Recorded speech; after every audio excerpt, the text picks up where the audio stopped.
Pero no tiene todavía tu canal no está activo, ¿o sí? Todavía no me sale que... Ya. A ver. Ya estoy dentro ya, estoy esperando a que te... Ahora sí. Vamos a comentar en el chat.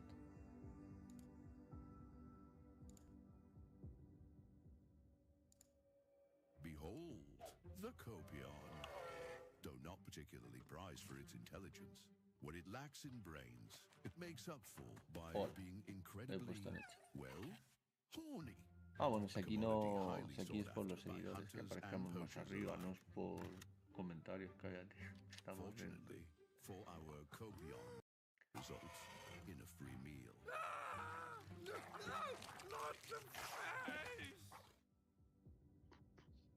Hola, buenas. Buenas. Hola, buenas. Hola, buenas. ¿Qué pasó, Dio? Varias cosas. ¿Está la vaina bien? Si te dijera. ¿Ya resolviste Dios o todavía? Nada.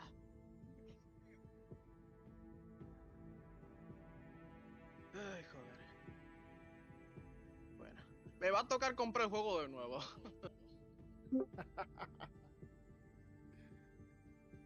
Ay, caray. Buenos días. Buenas, Gonzalo. Todo bien.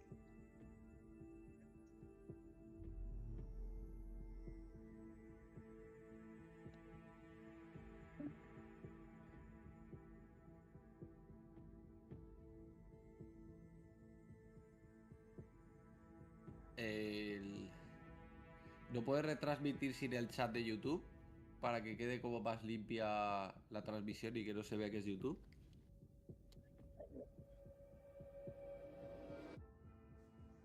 Bueno, casi. Ajá, perfecto. Pero ya estás transmitiendo, Crane.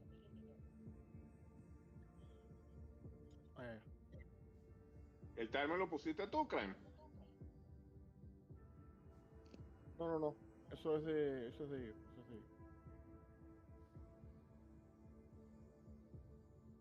Bueno, gente, ya regreso. Voy a ir a la tienda y regreso.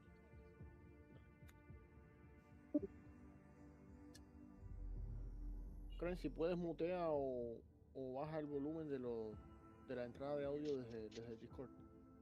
¿Cómo fue? Ahí estamos, manito.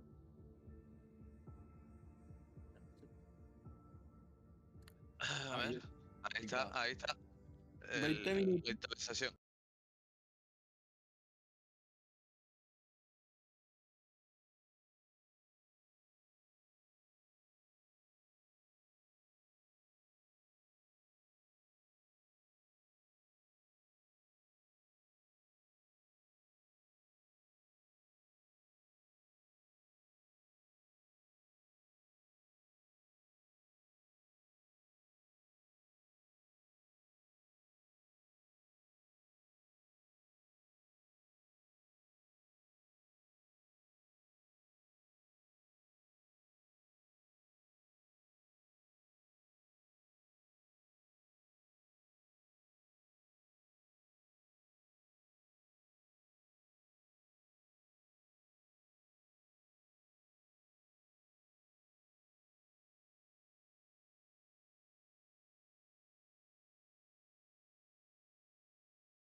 Lo ponen hasta los toiles.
Meet Steve. It's his first day on the job after passing his Atlas operator certification. This is Edwards. After 36 years of a successful cargo foreman career, he's ready to retire. And this is Bob, your everyday hauler. Bob doesn't give a shit. Bob is too busy reading a funny post online.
por qué no pudiste?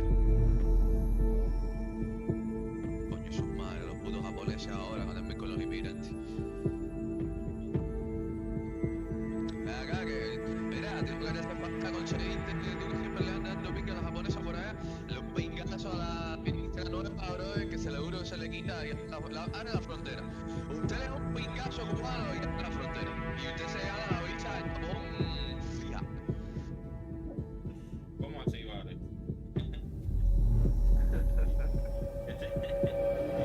Sí, ahora mismo están habiendo muchas protestas en Japón por los inmigrantes, pero como este es millonero y se ahorca con la pinga, se la pone bufanda, que va y le mete el huevo, aunque sea, no le tiene que meter los dos, uno solo, es derecho.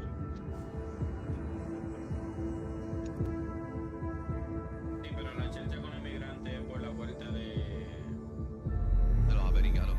Los americanos, los americanos de los es chinos. que Europa está vuelta una mierda por los, ¿cómo que se llaman? Los que explotan. Diablo, se me olvidó. Por los musulmanes. Pero, sí, eso también. Sí, loco, pero musulmanes, loco, España está jodido. ¿Tú no has visto un video, loco, donde aparece? No vas a decir los que explotan, di los que tienen confeti, los que tiran confeti, no. España está jodida, pero tendrías que ver Francia, Bélgica, tendrías que ver Inglaterra. No, Inglaterra está. Estos países con los musulmanes mucho más. Mano, en Inglaterra tú dices en Facebook. Olvídate de Francia. Inglaterra. Exacto. Un montón de alcaldes musulmanes están haciendo sus mierdas allí. Ah, y si dices algo malo del Islam o cualquier cosa, está por Facebook y te vienen a recoger a la casa. En España el delito es una multa de hasta 150.000 euros, es decir, ¿Es en serio?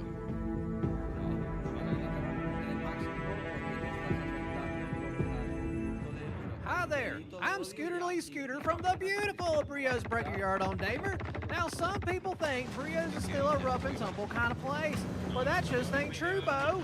Brio's is a safe environment with fun for the whole family. And we don't just sell gently used spaceships. We also do ship repairs, ship detailing, ship paints, and even weapon swaps. So when you need your next ship upgrade, you come on down and you tell Scooter sent you. Y'all have a good evening. Si yo tiro la puerta abajo de una casa y me quedo la casa y uso el microondas, me dan un sueldo y tengo 3 años de vivienda garantizada gratis y servicios gratis. Loco, yo no, lo pienso de verdad que está pena. Madre,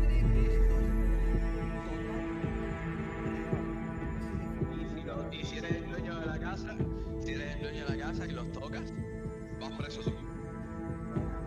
una demanda y me intento pagarle a ellos y me dan 3 años en cárcel.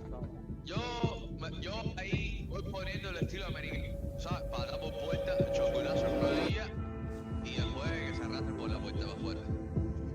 Le hice un chocolazo en la rodilla.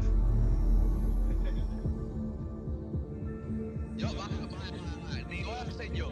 Voy a mandar a la jeva mía sin espejuelo allá adentro. Mi mujer sin espejuelo allá adentro, tú ves una sombra más o menos, dispara. Con la escopeta le vas a dar igual, no te preocupes. No. Los perros míos son para cuando los perros son cuando. No, saco que ese es el problema, le hacen algo a mi perro y te voy a gastar toda la munición que tengo en la casa. No van a encontrar nada, lo que va a ser un hueco en el piso y un charco de sangre. No van a encontrar más nada. ¿Qué pasó? ¿Ese charco de sangre? No, vino un alien y se lo llevó. Atomizado, ¿no? A nivel atómico destruido. No. Me voy a poner con la R15, con la Choco y con la 9 milímetros explosiva. Todas se las voy a salir. Todas. Y tú me tocas un perro, aquí te saco hasta la flecha. Te dejo como si fuera un arbolito.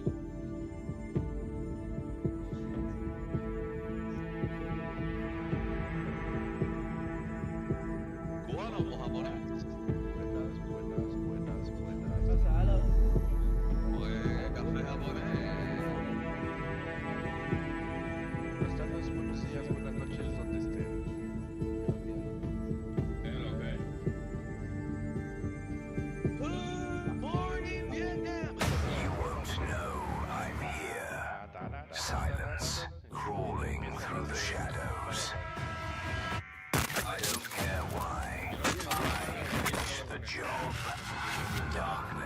makes you weak, makes you blind.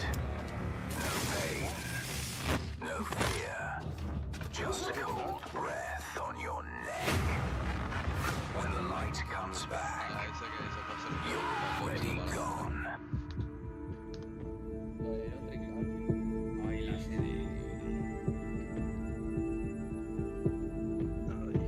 Tenemos que pagar dos vainas, Ricky, que hablan de crafteo, aunque eso es difícil. No, todavía falta mucho para eso, creo.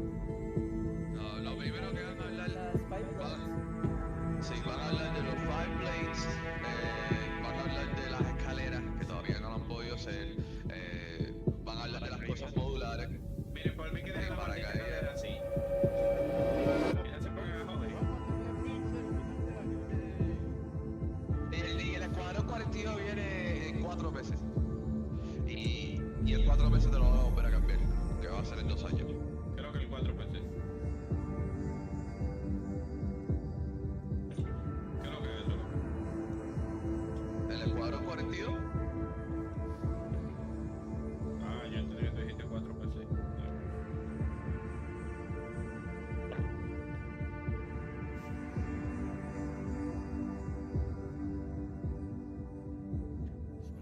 Suelen presentar alguna nave de Fly que no se conocía ni antes. No, que yo sepa. Yes, very good. Yes, very good. Ah, pero no es en plan de chavales disponibles en la tienda a partir de ahora. Estas 3 las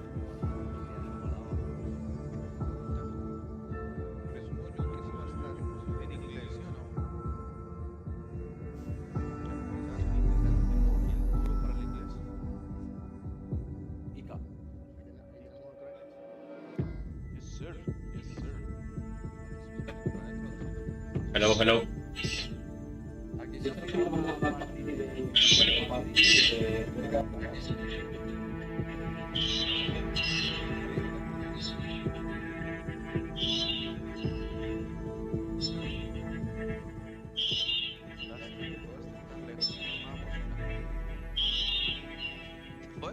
¿Una qué? Nacho. Sí, pero el problema es que yo vivo en Cuenca, viven en Himalaya y el otro en Singapur. Hostia, me ha gustado lo que yo digo.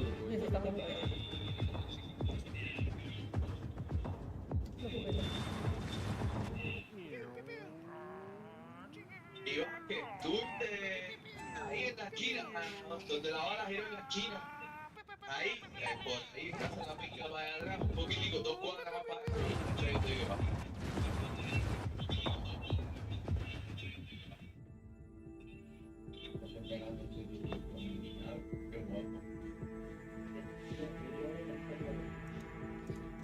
Una rosita, a 12 minutos antes de que empiece a comer pinga.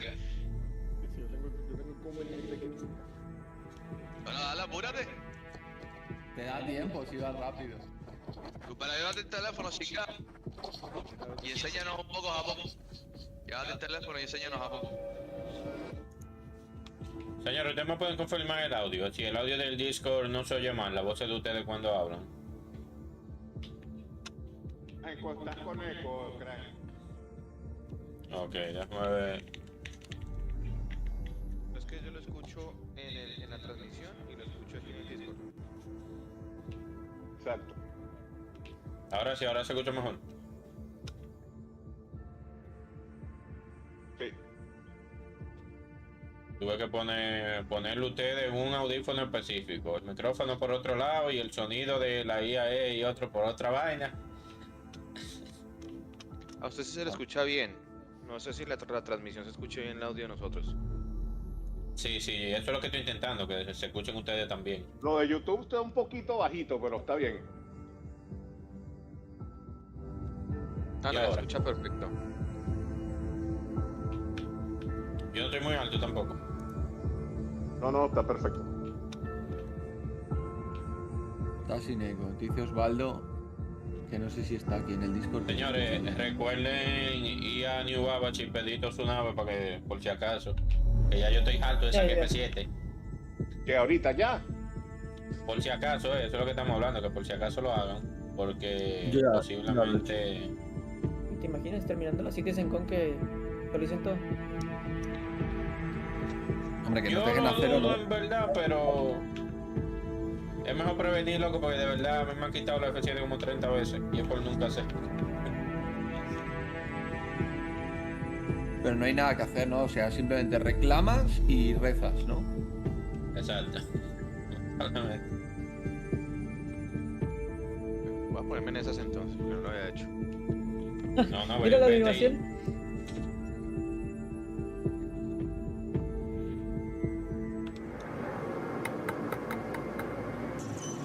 Oye, voy a aprovechar también, voy a ir a recoger a mi mujer. 5 minutos llego. ¿Cómo es, Jenny? Señores, hoy no tenemos mujeres. La mujer mía está ahí y está hablando sola. Y bueno. Uno que quiere dormir en el sofá hoy. Sí, déjalo, tranquilo. Pobrecito. Tú no quieres cingar esta semana, esos problemas tuyos. La mujer mete en Estados Unidos, loco. Yo soy un alma libre todavía. Pero esta puerta del checkmate no joda. No, te salvaste que no. Te salvaste que no estás en Estados Unidos, si no te hubiera puesto una ring en el cuarto. ¿Una qué? ¿Una qué? Naranjo. Una cámara ring. Mire. Naranjo.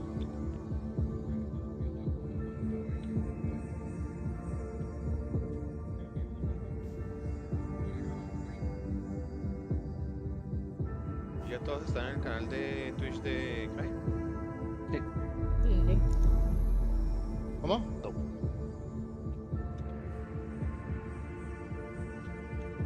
Chama, esta puerta roja hoy está más difícil pasarla.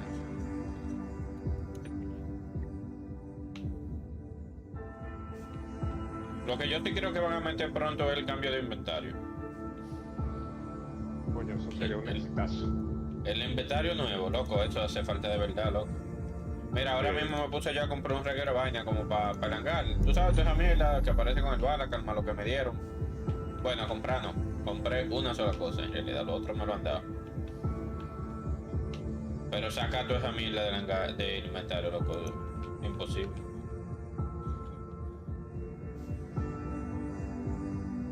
Miren, quieren ver un... Ok. Míralo acá.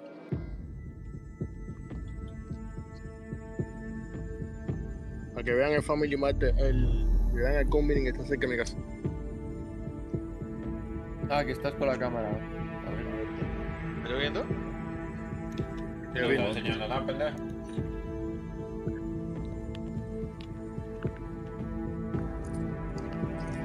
Voy.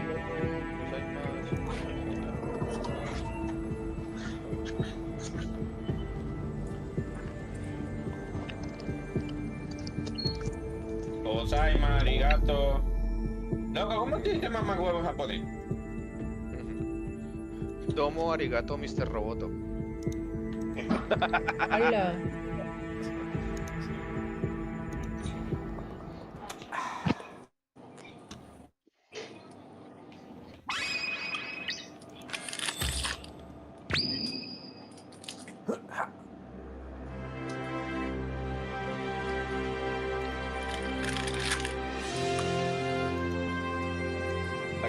Acá. Tómate eso, rojo.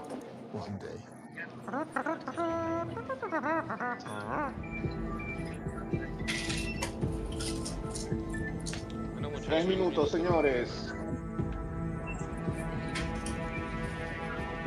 Vamos, que comienza la fiesta del humo.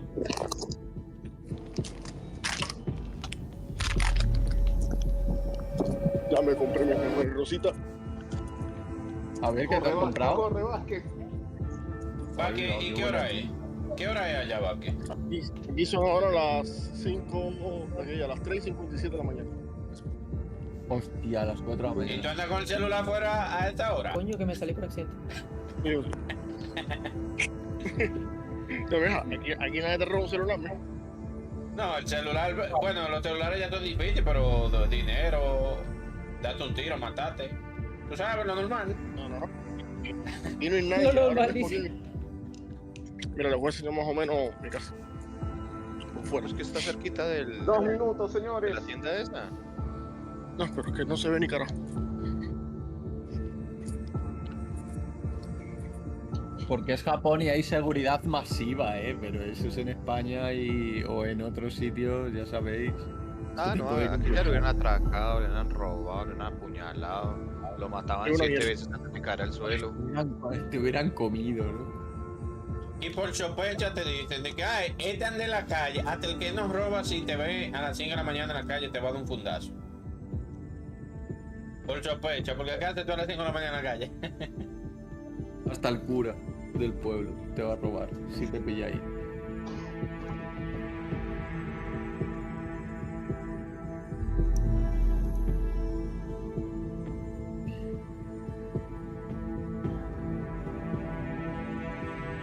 Puso la expectativa y cuando llegué a 0, ¡pum! Se cayó la transmisión. Ah. Loco, pero si esto le pasa en el principal que se le bugueó. En la CitizenCon que hicieron en Miami, no, en California. Pues si le pasó a Microsoft presentando Windows 95, era 98 y le sacó pantallazo de la muerte en plena presentación. Hostia, ese vídeo es durísimo de ver. Es legendario, No lo puedes quitar, ya lo pegué. Lo que se quedará en ese no, porque se le faltan muchos pedazos. No sé si pegarlo o dejarlo así.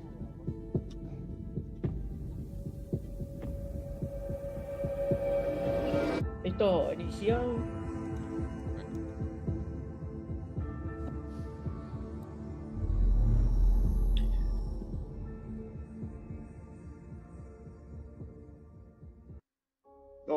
This year has marked a turning point in Star Citizen's history. We have finally moved past the question of whether we can build an architecture to deliver a universe with incredible detail at massive scale, seamlessly and where thousands of people can all play together.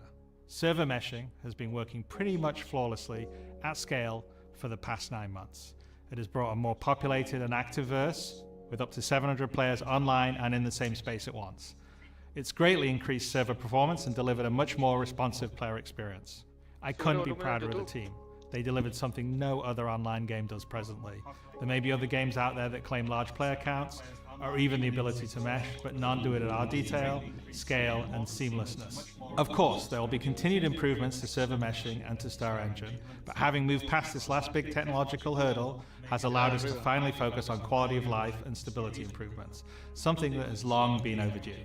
We're about to deliver our 9th patch in 10 months, with content that has brought Star Citizen storytelling into new and exciting directions. We pushed more than 24 features and more than 2,000 bug fixes. And while there is still a long way to go, the game has gotten more stable, performant, and fun as a result. We see this in player metrics. More of you play every day. The daily average users is up 45% from last year, and your playtime is up 15%. So more people venture out into the verse and stay there longer than ever before. And through all that, we've told the dual stories of the Frontier Fighters Assault on Pyro and the moral compromises being made to combat the regen crisis. Now, as those stories come to a rest for the time being, it's time to look forward to the next chapter of Star Citizen, where the instability in Pyro and the callous actions of some pave the way to new adventures, new locations, and new threats. Last year, we announced our next star system would be Nyx, home to the People's Alliance of Levski and bordering the Vandal threat. Today, we're proud to share that your adventures in Nyx begin not next year, but next month, when Star Citizen's third system comes online in Alpha 4.4. 2 new systems in 1 year. That's only possible because of the tireless work of our development teams, server meshing accelerating what's possible, the support teams behind the scenes, and most importantly, all of you. Now, I do miss that we're not all together under one roof this year, but in many ways, we're more connected than ever. Across the globe, many of you are gathering at watch parties, 9 of them with our developers in attendance, and countless others springing up in communities everywhere, and all happening simultaneously today. So even if we're separated by oceans and continents, we're bound together by the same passion for space, for discovery, and for this incredible universe we're building together. Whether you're at home or alongside your crew at a watch party, grab a drink, sit back, and let us take you inside our up-and-coming plans for the next year of Star Citizen.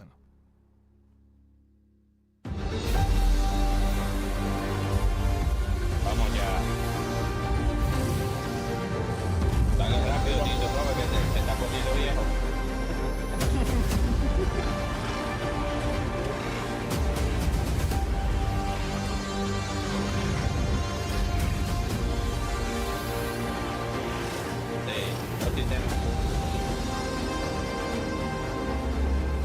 Pero yo estoy en dimensión, ya el Tito se puede presentar. ¿Para qué? Y ya está casi hecho ya. Exacto. Es que ya estamos usando el server matching en realidad. Y ha ido muy bien.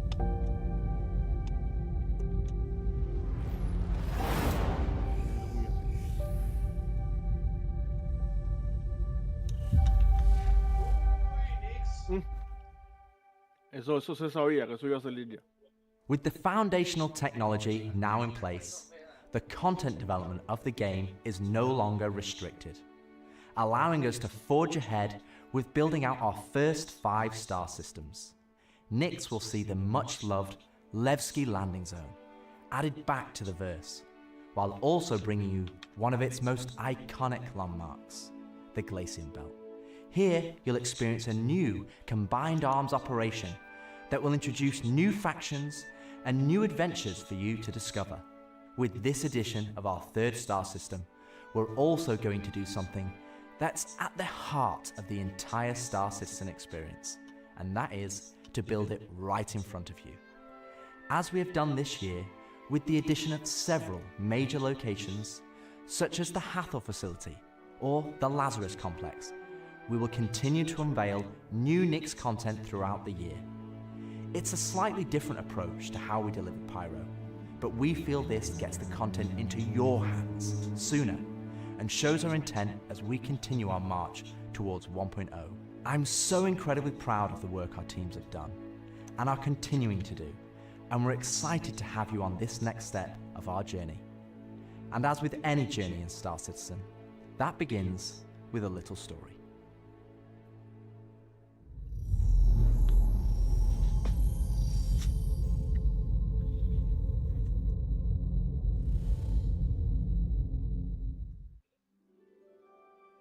In 2025, we introduced 2 major storylines spanning multiple patches, creating a living backbone for adventure across the universe.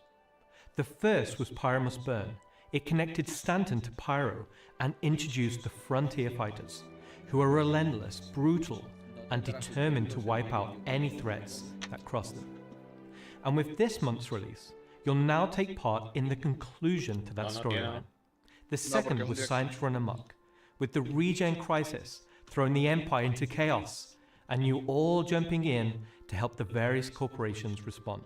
Through that journey, we pulled back the curtain on ASD and its shady practices, uncovering long-forgotten Onyx facilities, and met new characters like Dr. Logan Yorin and Detective Arkham Mella of the Hokro Agency. And just like the Pyro Must Burn storyline carried us into a new system, Science Run Amok is now setting the stage for Nyx, the next step in the larger story we're telling on the road to 1.0.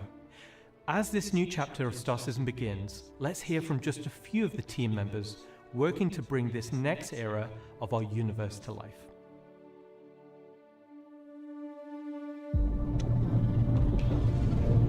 Ellos lo que mencionaron fue todo lo que hicieron en el año con las 3 historias y por When the ejemplo Nyx system la was conexión first de Frontier discovered, Fighter. the United Empire of Earth, the UE, came out and did scans and kind of found out that the system wasn't really worth settling. The planets were too hard to terraform, the resources were too tough to get, so they opened ¿Hace cuánto empezó esto? And one company saw opportunity where the UE didn't, QV Planet Services. And so they expanded into the system and tried to mine as much as they could, making a very slim margin by the sheer quantity of resources they were pulling out. Oiga, ¿hace cuánto empezó? the system itself sort of ran its course from sort of a large corporate interest perspective, and then was mostly left abandoned. Now this ended up being the ideal situation for the People's Alliance, who were revolutionaries who were trying to overthrow the dictatorship of the Messer regime that was going on in the empire at the time. So they went to the Nix system and established what became known as Levski. They wanted to make it everything that the UEE wasn't at this time. They set up what they saw as their ideal society, where everyone's voices would be heard, where everyone would be equal. But they've fallen onto hard times. So Nix today is kind of at an interesting point in its history. Now that the UEE has kind of transformed itself into a democratic society, what is their role? What are the People's Alliance rebelling against? And they still see the empire as being inherently unfair. They see their role as still trying to create a free and fair society. But on the other hand, they have more problems than ever, and there's new threats lurking around every corner. And they have to ask, are they prepared to handle that? Or do they need to turn to the UEE for help?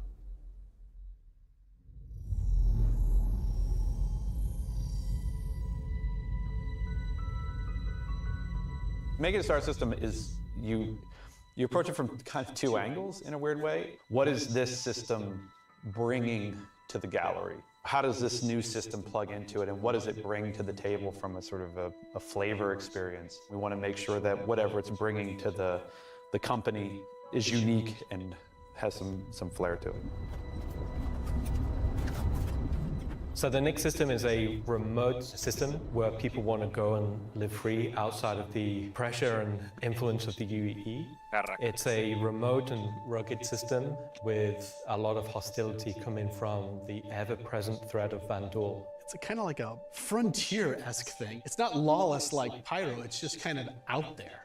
Pyro's more like a Mad Max wasteland, and Nix is more like Silverado or like Deadwood, right? It's kind of like a smaller scope. The emptiness and the loneliness is the defining factor.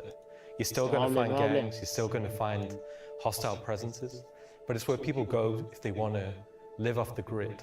The People's Alliance is the main peacekeeping force in Nix. They were unhappy with the direction that the empire was going under the Messers. They got out. They said, we're just going to start from scratch, build our own society, but build it the way that we think it needs to be built. They're not perfect. They're just people, but they're doing their best. They want to help keep Nix safe and make it prosper. They are trying to do the best that they can, but are faced with the realities of dealing with people, which is tricky. The Pyro star is quite a warm star. Stanton star is quite neutral. And the Nix is a little bit cooler. The system has a star, and it has this dark, really, really dense gas, sort of nebulous cloud. And it has points of light scattered around it, and those points of light in this gas cloud is really, really hazy. So because Nix is bordering Vanduul space, it was important that we have a gap in the Nix gas cloud where you could sort of just, in between the clouds, see a piece of the Vanduul space. It feels so close that it's even like protruding some red light.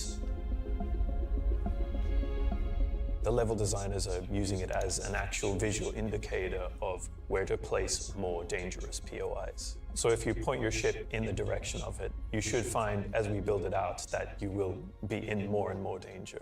And I think that's really cool. To give more atmosphere, I was testing out adding some sort of space snowflakes, essentially. So when you look towards the sun, you can sort of see that sort of like sparkle. But then when you look away from the sun, you'll see the reflections and sort of like little glints of light. For the jump points in Nix, we'll have 2 on this release. We'll have one from Pyro to Nix and one from Stanton to Nix. It should be going from Nyx to Castra, but we're essentially bypassing Castra temporarily. Hey, we want to make sure you can get there any way you want. Galatian Belt is a huge asteroid belt that is in sort of the middle of the system. Galatian Belt is a combination of a bunch of technologies that we already had. The asteroid fields we use for planetary rings and the gas clouds, and it's combining them to make something completely new that we've just not seen before. It's full of resources that are still left unharvested because it's kind of a tricky spot for mining. It's not the easiest place to go, but that means that there's still a lot of opportunity for independent miners to go out there. So the rocks in Nyx are a bit more sharp, like sorts of like icy look, rocky, cliff-like, very different from those in the Pyro and the Stanton. One of the big differences too is all of that extra added movement that just adds a little bit of extra flair. It's also a good hiding spot for people who are trying to elude capture, maybe set up ambushes, that type of stuff. I always feel way more interesting flying in those spaces than just, through empty void. And as we build out the Glacian Belt over the next year, lots of places to put new content. Delamar is a very large asteroid in the Glacian Belt that QV Planet Services had built a mining base on that got taken over by the People's Alliance and renamed Levski.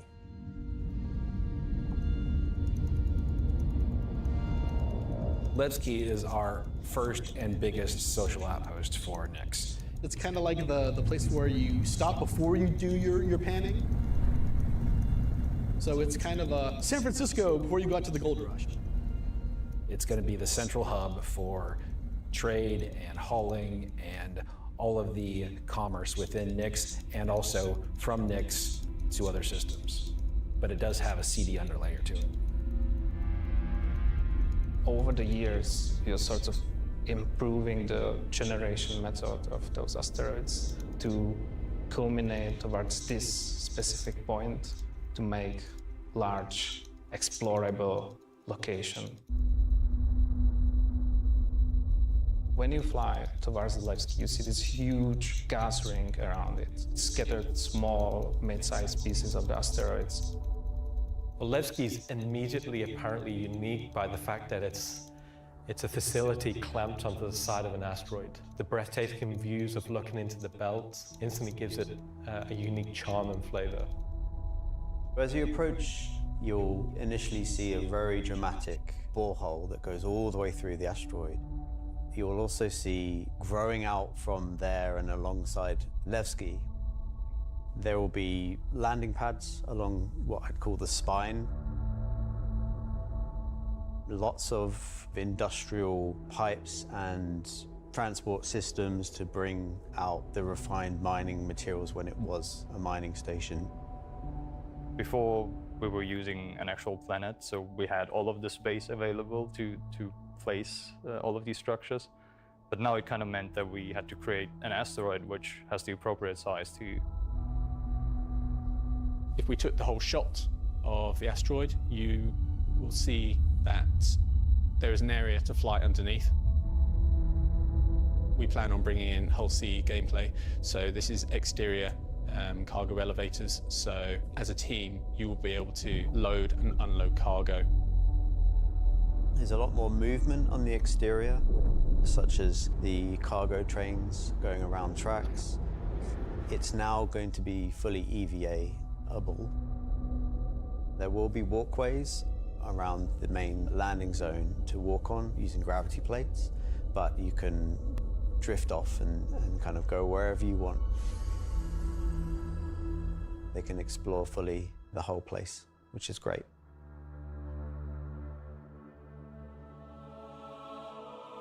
Unlike the majority of anarchists living in Pyro, there are people here in Nyx that care. It's not a downtrodden or derelict, dilapidated location. It has a sense of order. But only where the People's Alliance has people living. We've had Levski before, and We've updated it quite substantially to be more in line with the newer features that have been put in since, but also visually, and there's been a lot of quality of life fixes that we've wanted to add and bring up to like a good standard for a landing zone. Gracing the main lobby of Levski is a large statue of Anthony Tanaka, who was a child worker. And was being worked to death, all of them were. And Anthony Tanaka just had a break and just said no, and stood up against the foremen, the supervisors, the managers, the guards, and was killed for it. And so he became a sort of a figurehead. And kind of was one of the linchpin moments in seeing the fall of the Messer regime.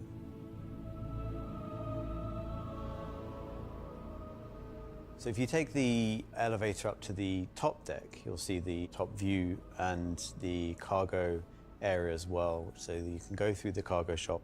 You've got your normal kind of cargo needs. You'll have ability to trade and buy your tractor beam and other gear that you need. So if you were to die in the Nix system, then one of the places you might come out from is the hospital in Levski, which is called the Mercy Hospital. So Mercy Hospital is just basically, it's a local med station for all the residents of Levski, anybody traveling through the system. Again, they're trying to provide as good medical help for people as they can.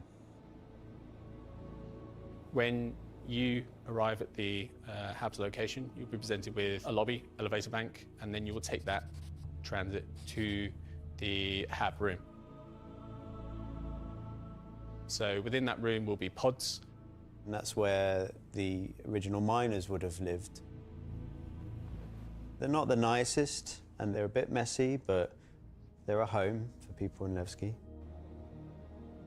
If you head down to the lower view deck, you'll go through into the Grand Barter, which is your main social and commercial area of Levski. This is where you will see market sellers selling their wares. There will be stalls, there will be kind of more embedded shops. And that includes things like Corderies, which is your armor shop, and also conscientious objects, which is for weapons. There's also one of my favorite places, Cafe Musée, which is where you can go down into some of the more rocky depths and grab yourself a drink, and you never know who you meet down there. If you explore a bit more around the Grand Barter, there's other routes around and little side passages. There's another shop that's away from that area called Teachers. Teach's Ship Shop is basically where you would go if you were looking to pick up a used ship, buy some ship parts, fix up your old ship, find some new stuff, sell some scrap. We've closed up Dumpers Depot for Levski, and everything that used to be sold there will now be sold at Teachers. Another new area, as well as the cargo shop that we've added, is the refinery deck for Levski. That's where you can take your processed goods, not just from Levski, but from the rest of the Nix system, and refine and sell those goods there. As a lot of the content in the next coming releases for Nix is going to be mining related.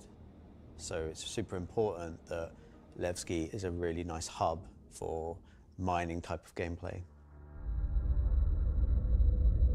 So we're really happy to bring Levski back into the game. It's been gone for quite a few years now. I think it really provided a unique environment of it's run down, but the people who live there love it and are working their hardest to make it a great place to live. This is a location that has a lot of nostalgia for you guys, and we don't want this just to be a re-release. We do want you to go, wow. It's not going to be as complete as Pyro was when it first came out, but it's going to be our first iteration, and you're going to be able to see it grow as we work on it. Like with everything, we're always learning and improving and finding new ways. I mean, is there anything more Star Citizen than just building the system while the players watch us build it around them? It's going to add a nice dynamic to Stanton and be a much more calming of, style system than Pyro. The people that would have played it before are going to love to see this come back, and the people that haven't seen it before, it's going to be a great new location. This is the first time that I'm going to be able to touch stuff and kind of bring my own content to the game, and that's really exciting to me. Levski coming back into the game is a huge milestone personally for me. So I worked on the original quite some time ago. So seeing it come back and updated and improved and better is fantastic.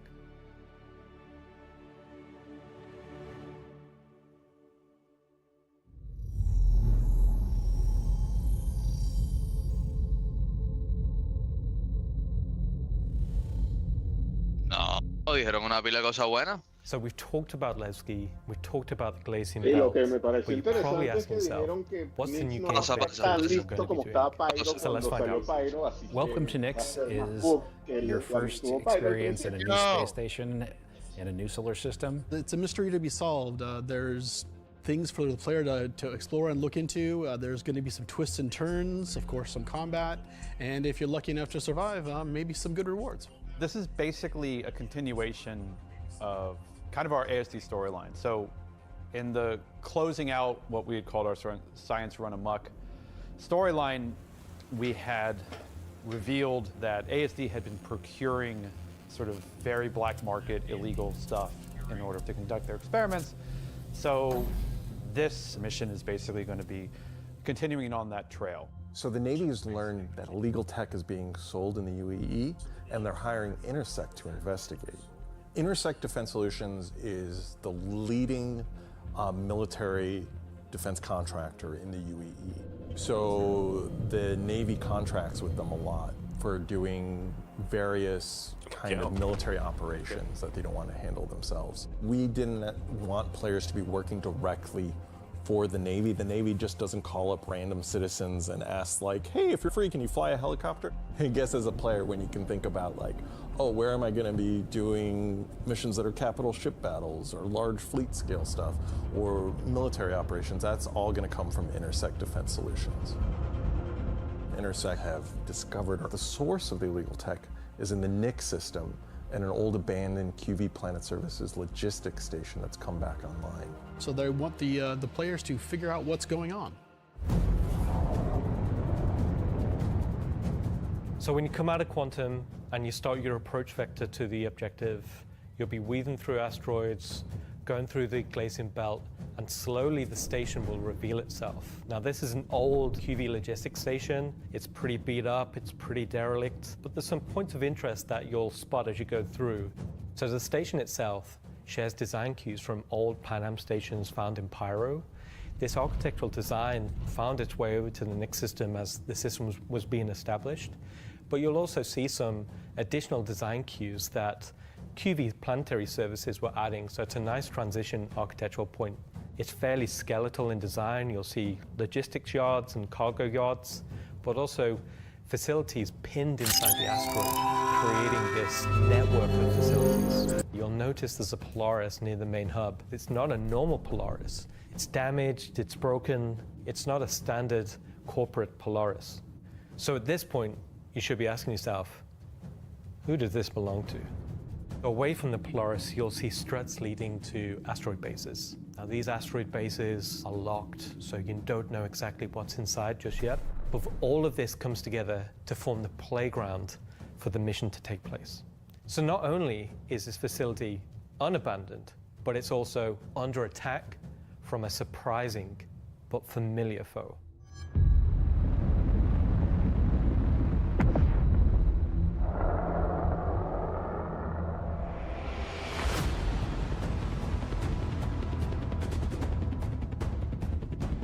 ¡Los Bandung, mi gente, por fin!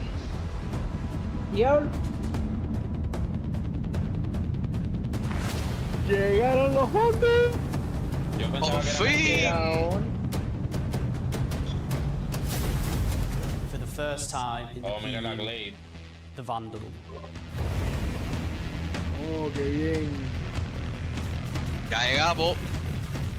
So the Vandal are a nomadic, very Van a ser muy violent enfadosos. spacefaring race. They've been striking out against outposts and such in the Nix system. They don't really know what they want, don't know why they're doing it, but it seems like whoever's running the station is really pissed them off. Vandal raiding parties have been arriving in the system, and they're unaffiliated to any clan. There's small groups coming in and picking at them. But as time goes on, those raids are getting bigger and more frequent. They'll be the scythes that you're familiar with, glaives and blades that we all know and hate. and a new craft for the PU, the Vandal Stinger.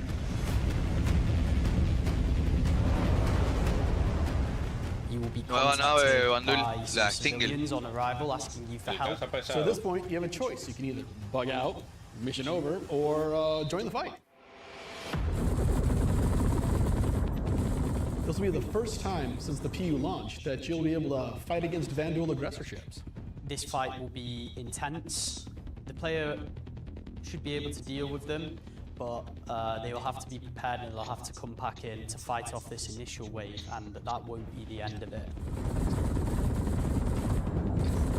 So viene por waves, no va a ser solamente. Inhabitants of the station invite you to come on board. Which Intersect sort of will encourage you to do because it'll help further their investigation against what's happening here, why these QV stations have come back online. You dock your ship, you board the station, and it turns out the inhabitants here have a real surprise for you. The player will be immediately ambushed. These guys are not your friends. Of course, it's not going to be easy because the people that are inhabiting the station are going to fight you every step of the way. The fight will be challenging, but this definitely will be the warm-up phase of this mission. This will be the players getting a sense of what exactly is going on here, who these new people are. They'll be in unfamiliar armor. They'll be wielding unfamiliar weapons. Miren la skin del alma. That you are in a new place, in a new territory, fighting a new faction. So after you survive this initial ambush, you get back in touch with Intersect, and obviously the question is, who are these people? Why are they attacking? Why are the Vandal attacking now? At this point, there's more going on here than anyone thought. The directive from Intersect is to explore the station and collect as much information as you possibly can. Along the way, you're going to get to explore some new areas. It's not just the space station. There's the disabled capital ship. There's asteroid bases nearby with obvious installations there, other forces that the Vandal have been attacking. There's a debris field. Explore the locations in any order you want and try to find out who these people are and why the Vandal are after them. You'll find new clues. You'll find ways to solve the puzzle of what's going on at the space station and find out what kind of loot they have for you now that you've beat them. And of course, this is a legally open station, so anything you find is yours to keep and sell, maybe even give to Wicklow.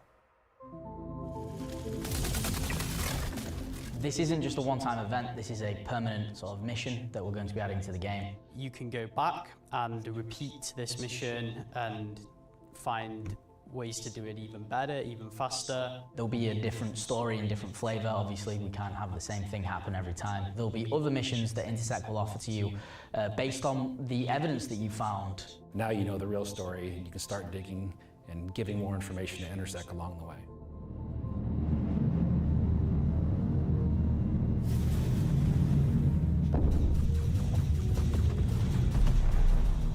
I'm super excited to finally see the Vandal and the PU. I'm excited to bring cool Vandal ship combat to SC. Players in the PU will now get to face down these awesome ships and get a taste of like we already have it in Arena Commander, where you get to fight the Vandal swarm, and being able to do that in the PU is going to be, I think, a heck of a lot of fun.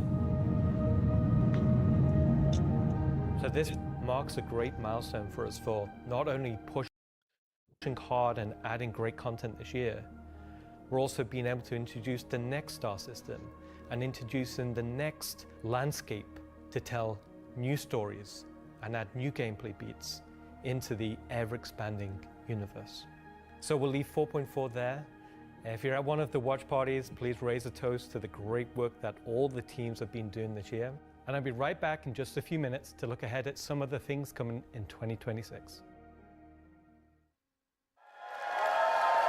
Hello, everyone, and welcome to the Voyager Bar in beautiful scenic Orison, where the staff of Cloud Imperium Games Manchester is gathered for their very own CitizenCon Direct watch party. So, hasta ahora As the tenemos, dozens of such vamos events pausa happening un in momentico. locations around the world, we've gathered No, today quítale el to watch sonido this sneak peek Sí. at just a little of what the next Nuevo sistema, nuevas naves, nueva tecnología. así que Huckabee, probablemente your los host for the componentes de la festivities. tienda, se sabe. Para la armería. El negocio, usted sabe. 10 months, and then in November, we're going to finish out the year strong with the long-awaited arrival of Coño, the pero Nix system. Crime, o lo And sube o in lo case baja. you missed it because you were chatting with friends, El nuevo sistema básicamente es el neutral del neutral. Y va a ser muy enfocado a la minería. Exactamente. Y aparte de eso, van a hacer los Bundle Swarms afuera.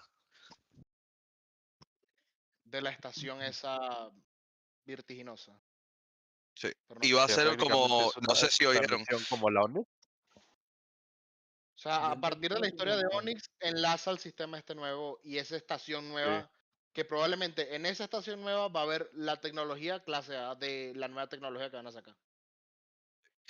Aparte de eso, que ¿cómo se llama? Va a ser como un ASD. No sé si escucharon que aparte de tener las cosas en el medio, ¿sabes? De la estación grande, tienes estaciones pequeñas hacia los lados, como si fueran los hangares de Pyro.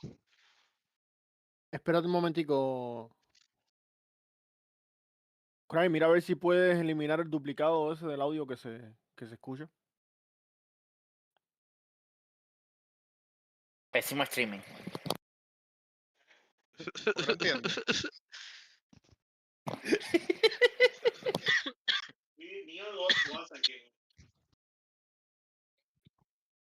Sí, que nosotros hablamos y se escucha en el stream. Se escucha doble, sí, se escucha en el stream.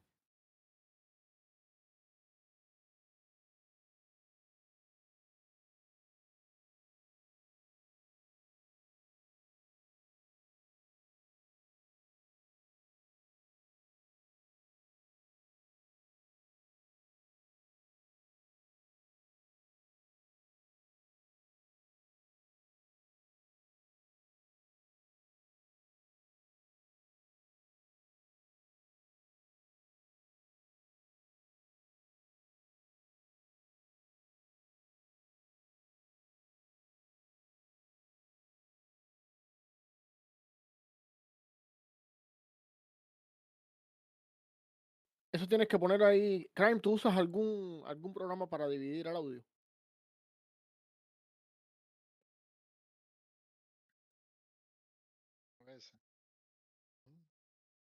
Para que el animal del monte utilice las cornetas. Digo que ahora se escucha. Mira, Pero después te voy a entonces, enseñar un sí. programa que se llama ¿cómo se llama? ¿Cómo se llama? Espérate. No sé cómo se Si llama. no te acuerdas tú, menos nosotros. Espérate. Estoy desesperado, carajo. ¿Fuiste que no traíste la conversación? Se llama Voice Meter. El programa se llama Voice Meter. Con ese programa puedes dividir el audio de todos los lugares y redireccionarlo y que no haya ningún tipo de problema.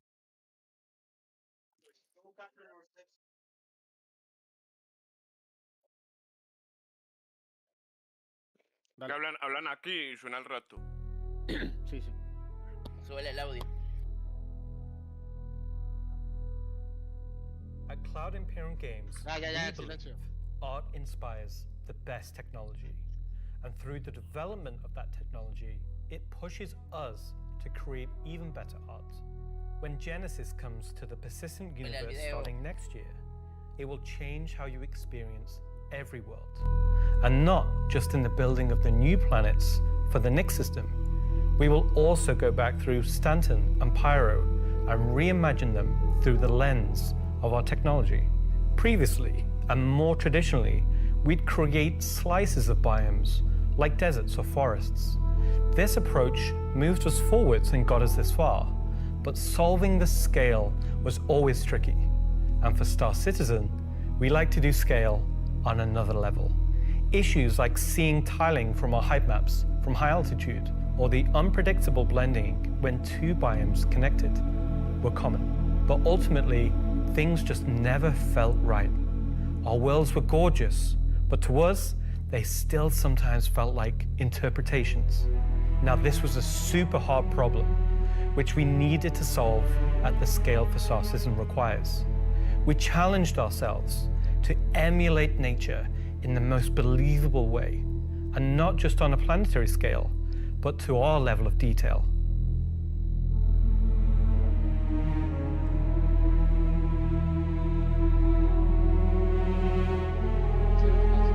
With Genesis, we've made a complete paradigm shift to how we do things. Biomes are now created based on the physical data sets, with the assets being spawned whenever and wherever the correct criteria is found. So when you see a forest or a meadow, it's no longer because an artist painstakingly crafted it there. It's now because it simply wants to be there. It fits inside our rules.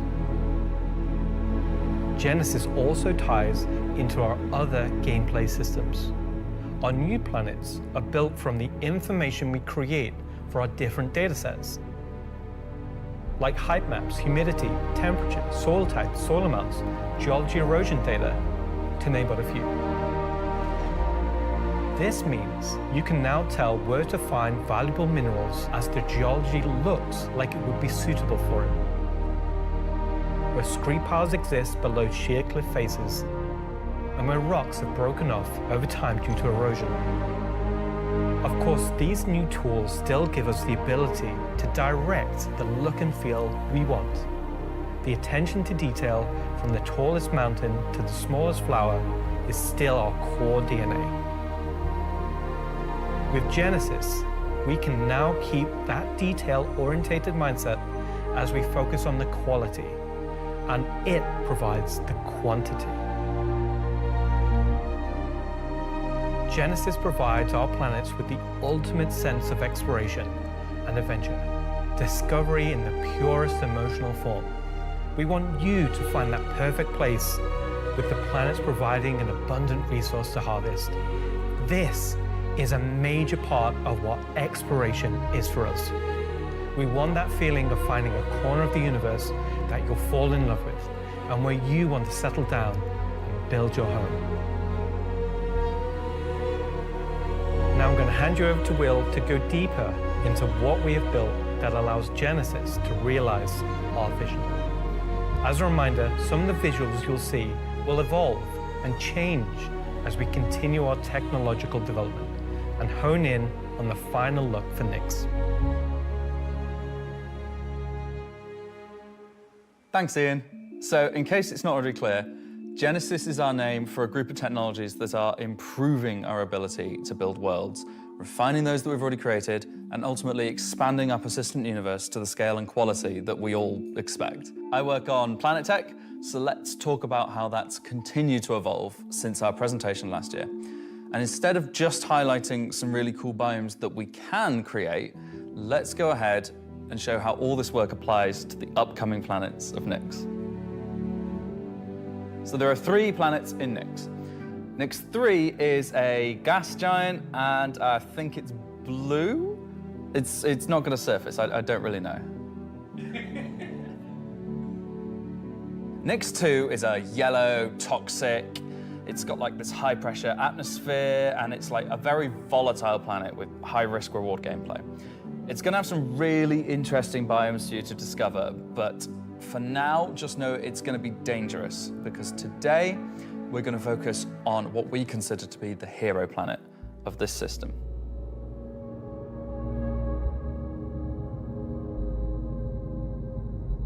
Nyx 1 has got a rugged, remote beauty. It's got a diverse set of biomes, from weathered rocky mountain ranges to vast sweeping forests and grasslands, and from damp expansive wetlands to claustrophobic festering swamps. These core biome concepts give us a fantastic platform to hone our technology, in some cases because the current tech couldn't do them at all, or because we want to completely step up our game for them. So, let's approach this planet in much the same way that you, the player, will, from orbit. The orbit appearance of the planets going forward is far more tied to what is present on the surface. Previously, we had different data that drove the orbital and ground coloring. That's because the orbit was designed to look like vegetation that we'd place on the surface, The ground coloring was trying to be a mix of soil, rock, and the organic compound coloring that forms the kind of colors there. Now we author much more of the data in a unified way. When you look at Earth, you see blues and greens for ocean and vegetation, and brown or yellowy tones for sand and soil. We wanted to keep it as simple as that. The same set of textures and data that define the color of the soil, sand, and rock on the ground are used to create the orbital look. We then assess the presence of vegetation and competition between different species on each part of the planet and use that to blend in tones of green, including variations due to species health and the current season. This creates a far more complete image and allows you to identify features, geologies, and potential points of interest all the way from space. Let's go down to the surface and start with something closer to what you're used to, but in a whole new light.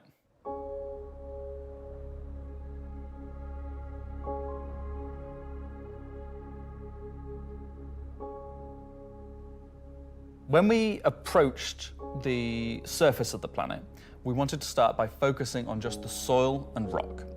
One of the things that was missing from our terrain previously was simply feature complexity. Looking at our contemporaries, we lacked detail at the ground scale. To combat this, we've added a new layer of data.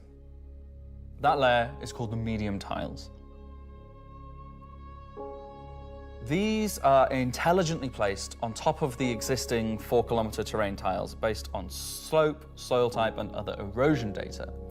And these medium tiles don't just create height changes, they also bring in local erosion data both for soil and bedrock size values. And this gives us a whole new level of terrain detail, of scale, and allows us to create far more unique locations across the planet. So now that we've nailed the surface, let's have a look at adding some rocks. We've now got two major contributors to the rock content of our planets. Firstly, long desired feature, cliffs. We are adding large scale, very detailed to all our cliffs based on the geology at a given location. This adds an exciting new dimension to steep slopes that we simply couldn't get before. The second is a big one for you ground vehicle enthusiasts.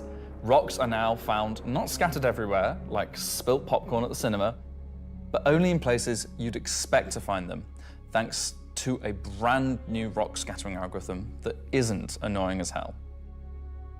Using physical data generated for each large and medium tile, now rock distribution makes sense and has a physical basis. So if you're still crashing into them after this comes out, that's on you. The rock assets themselves have had a glow up too. We now create rock sets related to a particular geology that look like they originated from the same source. And this ties into how we'll be distributing minables in much more interesting ways too.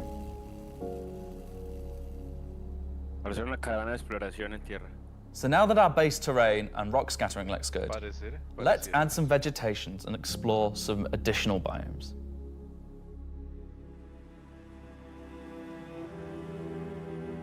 Nyx One's forests and grasslands are full of trees, various grass species, rock formations, and they're found in all sorts of elevations like mountain valleys, open plains, and dense meadows. And when we start to add a bit of fresh water, they begin transitioning into more wetland-type biomes. And while forests are super cool, let's focus on the grasslands and wetlands today. So, how are we making these look so great? Obviously, we've had grass before, but never meadows of it. Because until now, we haven't been able to spawn grass in large enough quantities or effectively represented at distance. So we're stepping up our game in terms of spawning, shaping, and shading grass. With Genesis, we now leverage GPU spawning to create vast quantities of assets across all biomes, whether it be dense meadows or more complex collections of ground cover like you can see in these wetlands. We are also able to fit our grass tiles to the ground by conforming them to the unique terrain underneath. Now we can finally cover complex terrain shapes with grass and ground cover assets, and as a result they are now gravity aligned, meaning each blade is oriented as you'd expect and not sticking out like before.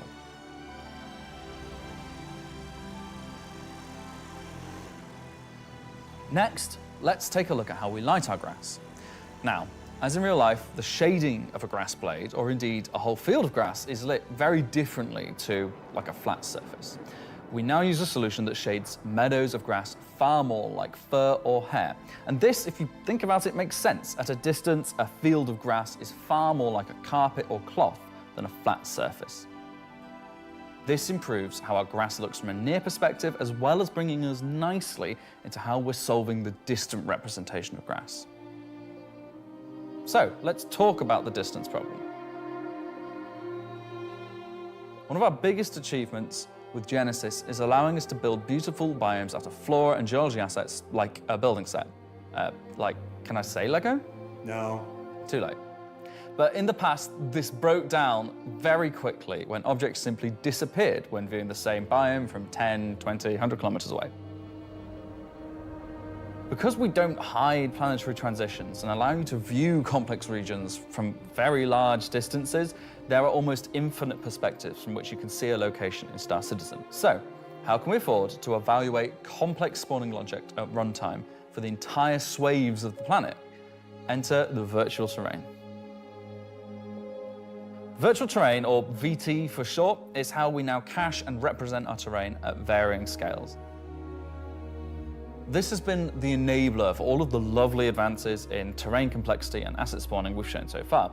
And it's also how we now evaluate and represent vegetation from a distance.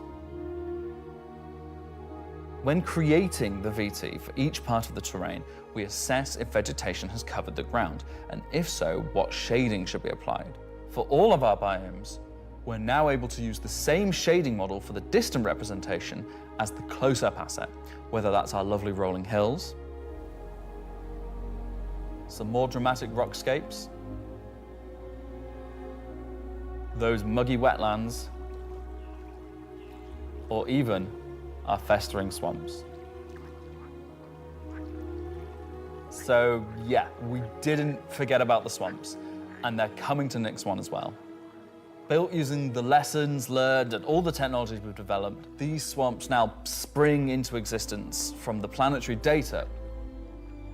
This biome combines all of the elements from the other biomes we've shown you today, from water interaction, denser spawning, unique ground coverage, and I think it creates something really unique.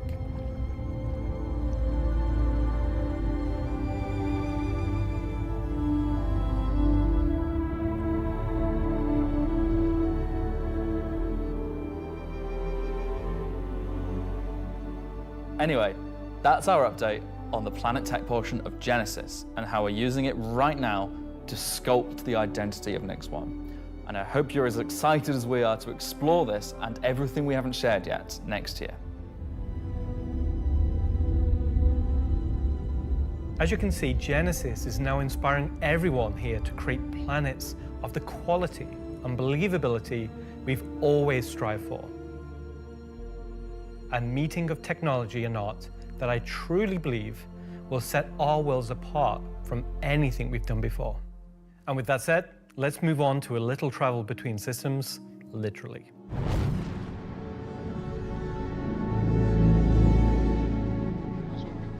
Up until now, our mission system has been specific to the star system you're in, meaning a Stanton mission has to take place in the Stanton system, and a Pyro mission has to take place there. We've never been able to link these together, but with the introduction of our third star system, it's time for this to change. And that begins with the introduction of interstellar cargo. What are you talking about today? System-to-system hauling missions. Hauling is back. No one said hauling was gone. He doesn't even play the game. These are exactly what they say on the tin. Missions where you're going to start in, say, Stanton and end in Nyx, taking various volumes of cargo between the stations. So there'll be high volumes of cargo that kind of fulfill the purpose for the Hull C and the other series of Hull ships. And there'll be a few sort of more direct routes So you might pick up some cargo from Ruin Station in Pyro and go through the jump point to Stanton and drop it off there at one of the LEOs. So if you've never sort of experienced the jump point or going through it, these missions will require you to. They're no way limited. You can do them in any sort of ship you want, any size of ship. I'll be doing them in my Drake cutter myself, between Stanton and Nyx. Just a Drake cutter. I've got a few ships, but the Drake cutter is really cute, so. One thing that we're looking to add with these interstellar missions is scripted combat encounters where you can be attacked by NPC ships. Maybe the mission giver has tipped off some pirates who are looking to get a hold of that cargo, as well as express missions, which means the deadline timers that you're used to in the regular hauling missions might get really tight and you've got to learn to be very fast. All of the love and care that has gone into hauling missions so far, with the logistical network and making sure they make sense within the themes of the systems, just as much love has gone into the interstellar missions we're making now. At the start of the show, we said we was going to build out the Nyx system right in front of you after 4.4 launches next month, and why we want to keep as much of what we're doing behind closed doors so you can discover it for yourself, in-game and on your own. We still are excited to share with you a brief look at one of our up-and-coming locations we're calling Rockcracker.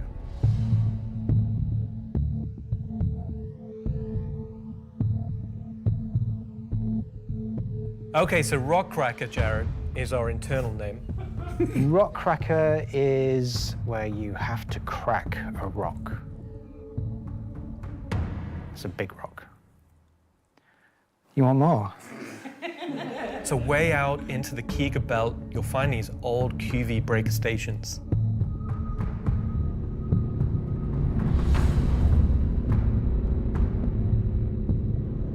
These were originally industrial facilities breaking apart large asteroids and mining them down. But since they've been mothballed and been left abandoned. So you're going to have to find your way inside and thinking about how do we bring this facility back to life. It's not just about flipping a switch. As you bring these stations back to life, you'll be lighting the beacon and calling attention to these long forgotten places. One of the main features is the laser head, which will require certain things to get working. It's up to you and your friends to find how to get in. There'll be a variety of options. Whether you're discovering the bowels of the station and mining your way through long-forgotten tunnels, or you're going through the main laser entrance. Now, as you're traversing through the facility, you'll find the old engine room. Now, there may be ways to bring the facility back to life, kickstart the engines, and bring power to different parts of the facility. Maybe eventually bringing the laser back online and cracking some rocks. The secondary gameplay loop is FPS combat. You're not there by yourself. There may be squatters and outlaws in these stations trying to stop you from what you want to do.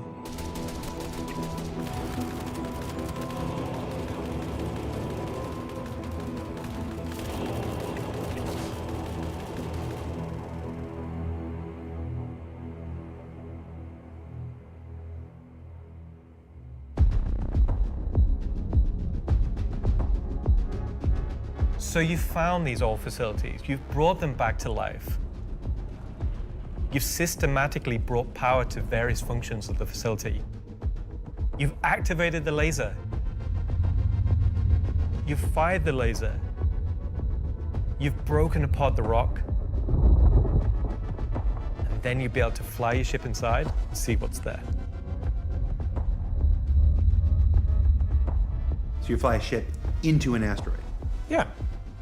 You just get into your ship and fly in and start searching around and trying to find the pieces that you want to mine.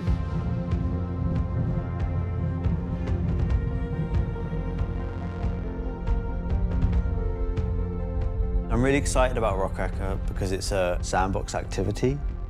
You can kind of go to these whenever you want to. This content is for players who enjoy mining, who enjoy exploration, investigation, and don't mind a little bit of FPS content while they're there.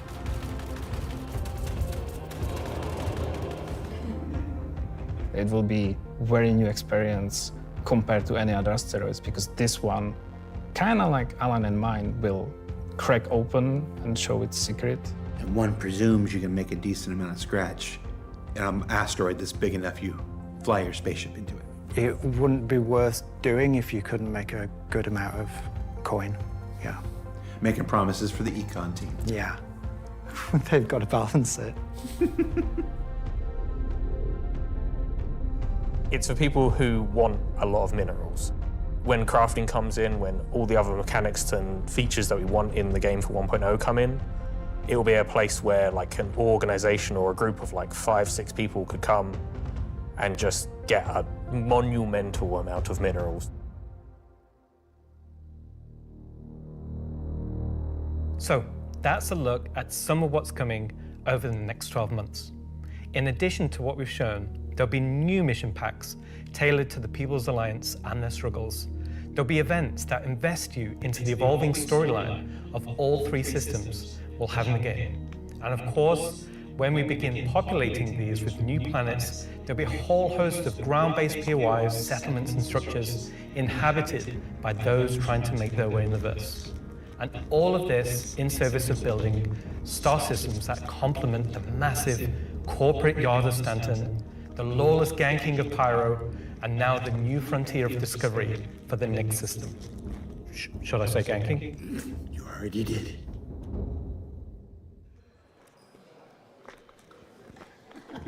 Good job, everyone. So yeah, a whole lot to take in there.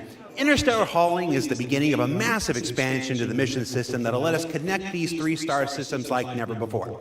What else we got? Rockcracker. Rockcracker is just one of the next operations that'll be coming to the Nyx system in the first half of next year, where you're gonna fly into an asteroid and do that thing that miners love more than anything else. Complain about PvPers getting in their way. No, I'm being told it's mining. It's mining. And of course, one of the most anticipated features coming to Star Citizen, Genesis, and what that means for the planets of Star Citizen, including the ones already in there. So let's talk to Will Hain and find out more. And I'm just remembering that Will Hain is in France at the watch party. Okay, France. Ask Slarty Bartfast over there how they're going to use Genesis to update the planets and moons of Stanton and get back to me, all right? And see if we can get some fjords. What else we got?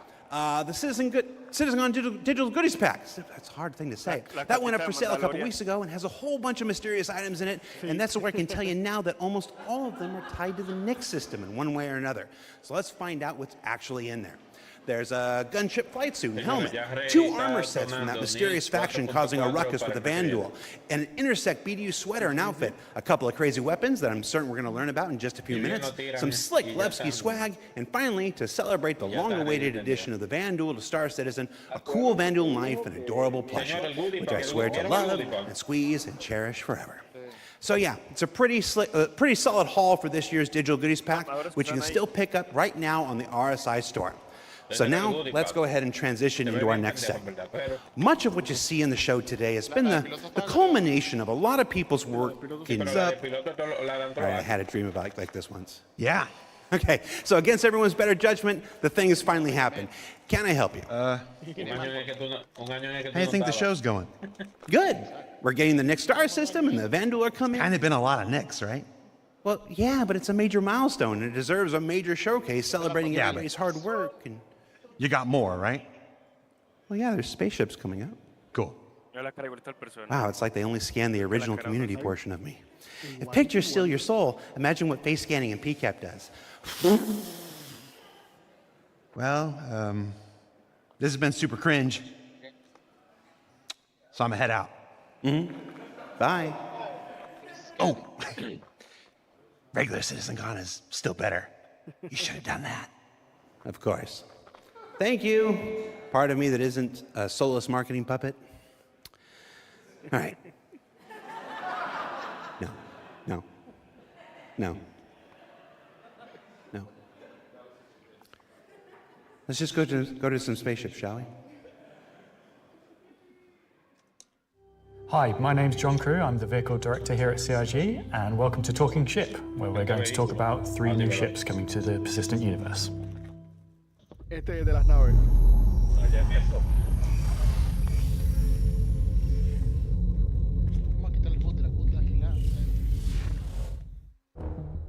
The last year has been pretty hectic in terms of vehicle deliveries. I think we've delivered the most we've ever done in a 12-month period, and we've covered all the way from tiny little snubs all the way up to capital ships. We've kind of filled out a few little gaps. We've introduced some new ships by some old manufacturers. We had the Polaris come out, and obviously people have enjoyed playing with that. We snuck the Idris in without none of you expecting it for a while, and it's been a busy year. It's nice to start revisit some of the older catalogue and some of the bigger ships again. I think my favourite ship from the last year is a tie between the Wolf and the Golem. Favourite ship from last year? Probably the Wolf. I feel like it's the obvious one. I'm trying to think of something else, but I really like the Wolf. Everyone's mentioned the Wolf. The Wolf's everyone's favourite. The Wolf, obviously, a return of Kruger, a completely new aesthetic to the game. The Wolf was, it was kind of everything we set it out to be, and it revived an old manufacturer. We've not seen anything from a while, so yeah, I'm going to say the Wolf. The Golem, I think, is just an incredibly well-formed ship in such a small package. It really just shows off that Drake aesthetic, giving you the absolute bare minimum needed to perform a role. I honestly do really like the Zeus. I think it came out really well. It's kind of hard to pin down a favourite, to be honest, because we've released, a lot of really cool ships. Next year, we've got some super exciting ships coming up. We're ticking off a few big ones, which is good. We're going to see, again, maybe some ships from some manufacturers that don't have that many in their lineup. There's a few big challenging ones starting, so they're good. A breadth of ships, should we say. The 3 new ships we're going to introduce today all tie in some way to the primary factions fighting over the Nyx system. We'll start with the People's Alliance and Anvil Aerospace. Anvil is a very military-based brand. It's been a brand that's in Star Citizen for a long time, fighting for lots of military contracts in lore, often up against Aegis, and to the point it actually beat Aegis in the past. You will be familiar with a lot of their ships' designs, such as the Hornet and Lightning. Earlier this year, we introduced the Anvil Asgard, based on the Valkyrie chassis, which is an extremely popular offering. And this year, we're bringing the concept ship we introduced last year, the Anvil Paladin, to life. The Paladin is a gunship from Anvil Aerospace designed to support ground operations. A gunship is a ship that's designed to stay in a sustained firefight while dealing a lot of damage, also taking damage. We don't have a lot of gunships in the game, the true dedicated gunships. They are quite a tricky archetype to control in game without being too powerful. It's designed with a lot of firepower and high armor and health, but very low maneuverability. It's multi-crew, it's just built purely for battle. It's got lots of armor, lots of guns, big guns. It's got a very similar squat kind of form to the Valkyrie. It kind of reminds me of, I guess, like a pit bull, obviously a very menacing silhouette. It looks quite forward-weighted in its stance. It feels like it's coming towards you, even when it's just sat still. And I think that's something that helps with it feeling intimidating. If we swing round, following the ship round clockwise, what you'll then see is first of the side turrets. If you notice the canopy, you'll see that there's a fairly fixed space between where the glass is and the hull exterior. That's because it has deployable armor, which can come out and give you a little bit more cover while you're actually attacking the target head on. It's got these really nice kind of dual connected wings with the turrets out on the sides, just to try and give as much kind of range for those turrets as we can get. Which is controlled by one of the 2 remote stations underneath the bridge. If we come around to the rear, you'll see a rail. Now that rail mounts the main turret of the ship, which is controlled by the co-pilot. So you've got full 360 coverage underneath, full 360 coverage on top with it, and then the side turrets also have 360 coverage that way around and 180 out sideways. So really you have, between the turrets, pretty much 360 coverage in all directions. One of the unique things about the Paladin is all the turrets are remote and all the crew are located in this one central 2-story room. A lot of our other gunships, the crew gets scattered across the ship, but With the Paladin, you're all sat together with a nice, cool experience, so you can really feel like you're playing as a group. You've got the pilot, co-pilot up top, and you've got the gunners underneath, and I think that helps with the intention of what the ship does, because you've got this really nice kind of like gunner viewpoint down, kind of giving this lower coverage. We added a glass floor just to keep the two connected. I think that really helps with the feeling that you're all working together and communicating. That said, if you don't have the ability to fully crew a Paladin, you can still fly it and engage in combat solo. Obviously not as good as if you have a full crew, but you can't always guarantee your friends are going to be online. As a solo ship, it's pretty capable of doing a variety of missions within Star Citizen. So if you want to run this ship solo, you can take on combat missions that, say, other heavy fighters like the Scorpius or other ships such as the Drake Cutlass could do. Coming aboard the Paladin, you enter into this sort of armory, ready room area. You have a variety of suit lockers and weapon racks in this room. Everything's very militaristic, stripped back, simple. It's a very functional space, but you'll find everything you need in there. One of the improvements from the original concept is we've added a small dedicated cargo bay area, allowing you to store actual SCU crates. Forward of that is the route to the lower gunners, and then upstairs you have the bridge area, and then off that central area you have the dual living quarters, one on the left, one on the right, and then at the rear you have the main sort of engineering area where the majority of the components are. Also within the upper traversal area you also have a little breakout area with seating, food machine, toilets, etc. I think it's a very cool looking ship. I think we did a really nice job of taking what was there in the concept and adding an extra level of detail and trying to kind of push things forward. I think it hits the nail in terms of a really solid military ship. It's really complementary to some of the other ships in the Anvil lineup, so something like the Valkyrie, where you've got this big drop ship. You know, the Paladin's there just to make sure it's safe, make sure no one messes with you, and just basically scare people away. The thing I like most, I think, about the Paladin is that it's very clearly got a crew of 4, and they all kind of work and operate under the same conditions. You know, the pilot, co-pilot, and the 2 gunners, they're basically all equal on the ship. There's one toilet, everyone's got the same style of bunk. When they're at work, everyone's at the front of the ship together. It's really odd to me that you call that, you like that there's one toilet for 4 people. Well, you know, it's just you all work together. You're all equal at work. Toilet seat never gets cold. Toilet seat never gets cold. Yeah. So that's the Anvil Paladin. Whilst originally a military-built craft, it's the perfect ship for folks on the frontier trying to defend against threats. And talking of threats, let's move to our next ship, a replica from Hesperia. Hesperia are a high-end manufacturer. They specialise in recreating exotic and particularly alien spacecraft. Effectively what they're doing is they're remanufacturing them, making them a little bit more suitable for kind of human flight. And the latest offering from Hesperia is the Vandal Stinger. The Vandal are big, scary space aliens. They're like 7 foot tall, evil war race that sort of take over, steal technology, absorb it, fuse it all together into their own needs. They are the relatively nasty aliens that you sometimes hear about and haven't seen much of yet. They also make really cool spaceships. The Stinger as a Vandal heavy fighter was reserved for their higher tier sort of ace pilots or high-ranking members within their clans.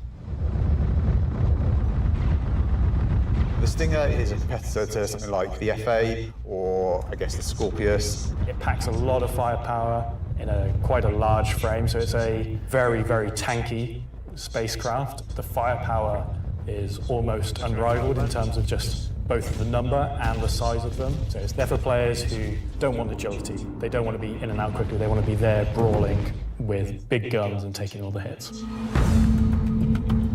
One thing Hesperia have done differently with the Stinger is they have done away with the majority of the bespoke weapons. They heard everyone's complaints about the glaive and the blade and have stripped off the original Vandal weapons to allow customization for standard human weapons. With the exception of the single-size 5-gun. Because it was too well integrated into the whole, even for Hesperia to remove.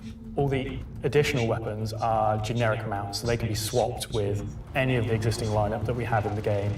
By doing this, it provides greater flexibility to the end user, and this is something Xperia wanted for the civilian market. For that one bespoke weapon, the Size 5 plasma cannon, functionally it is the same as the existing Size 5 plasma cannons on the Scythe and Glaive, but it is a sort of Gen 2 model and wraps it in a different aesthetic compared to those models. You'll see they're very much older Vandal styling. This is much newer Vandal styling, but underneath it is the same weapon that people have used for years. Our job as the vehicle art team on the PU was to take the Stinger from the squadron team and prepare it for life in the PU. We took an opportunity to take, this really well-established art style and, added extra details where needed. So the exterior is a real blend of these kind of hard surface, kind of rare alloyed kind of wings, and then underneath this real kind of organic structure that kind of webs all of the ship together. It connects the thrusters in, it connects all the kind of underside of the vehicle and pulls the whole ship together. You can tell it's very different from the Vandal ships that are currently in the PU. If you take, for example, the way the cockpits are constructed. Up at the front, we've got this big kind of bubble dome that gives the cockpit quite a unique shape compared to some of our other ships, and also gives the pilot a unique position within the ship and kind of gives great visibility out the front. Boarding the Stinger is a little unusual compared to other ships, obviously being alien in nature. You're going through a ramp at the rear, and it leads you kind of straight up into the belly of the ship. There's, lots of organic detail, rib cages, kind of strange alien forms.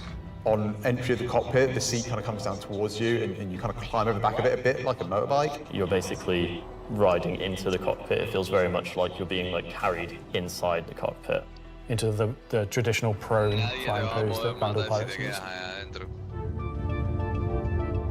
very happy with the Stinger. I think the team done a really good job of making something that feels different, it feels alien, but it suits our lineup of ships and it suits our universe. I think the guys did a really good job of respecting the direction and vision from the original Stinger and Vandal ships and Squadron. We've tried to take a lot of inspiration from movies and other science fiction material, but I think it sits well within the Star Citizen universe. So we have the Paladin for the People's Alliance. We have the Stinger for people that really like Vandal and want to try and pretend to be them. But what about the other mysterious faction we have running around? So Gray Chowdhury got his start as he was working at a cargo center out in Odin. He started being able to get his hands on some stuff that other people couldn't, items that necessarily you couldn't find on a store shelf, but you wanted anyway. I think Gray is interested in, happy customers. Gray just sees themselves as a conduit to get these things in the hands of people who would appreciate them. And I think that his latest offering is really going to turn some heads.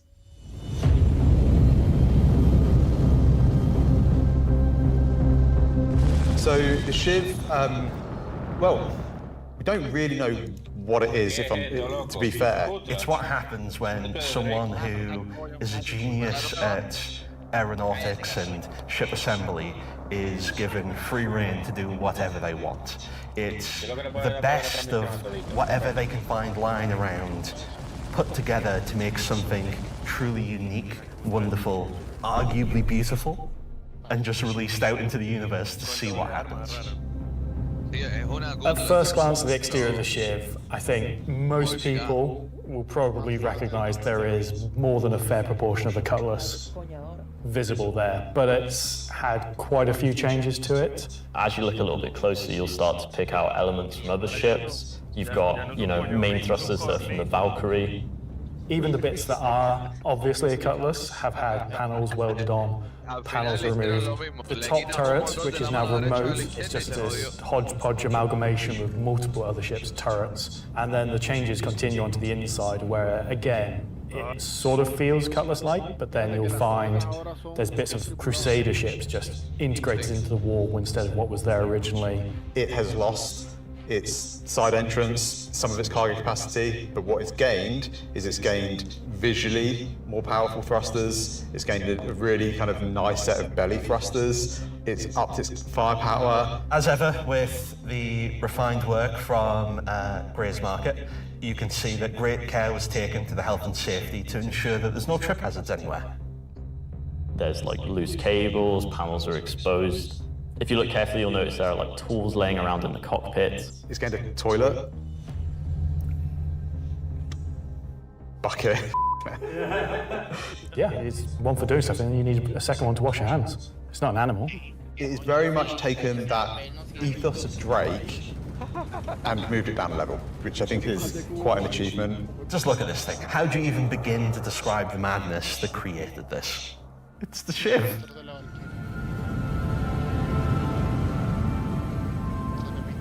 This is something new and different for Star Citizen. Where did it come from? I'm not going to answer that. Just nothing. No comment.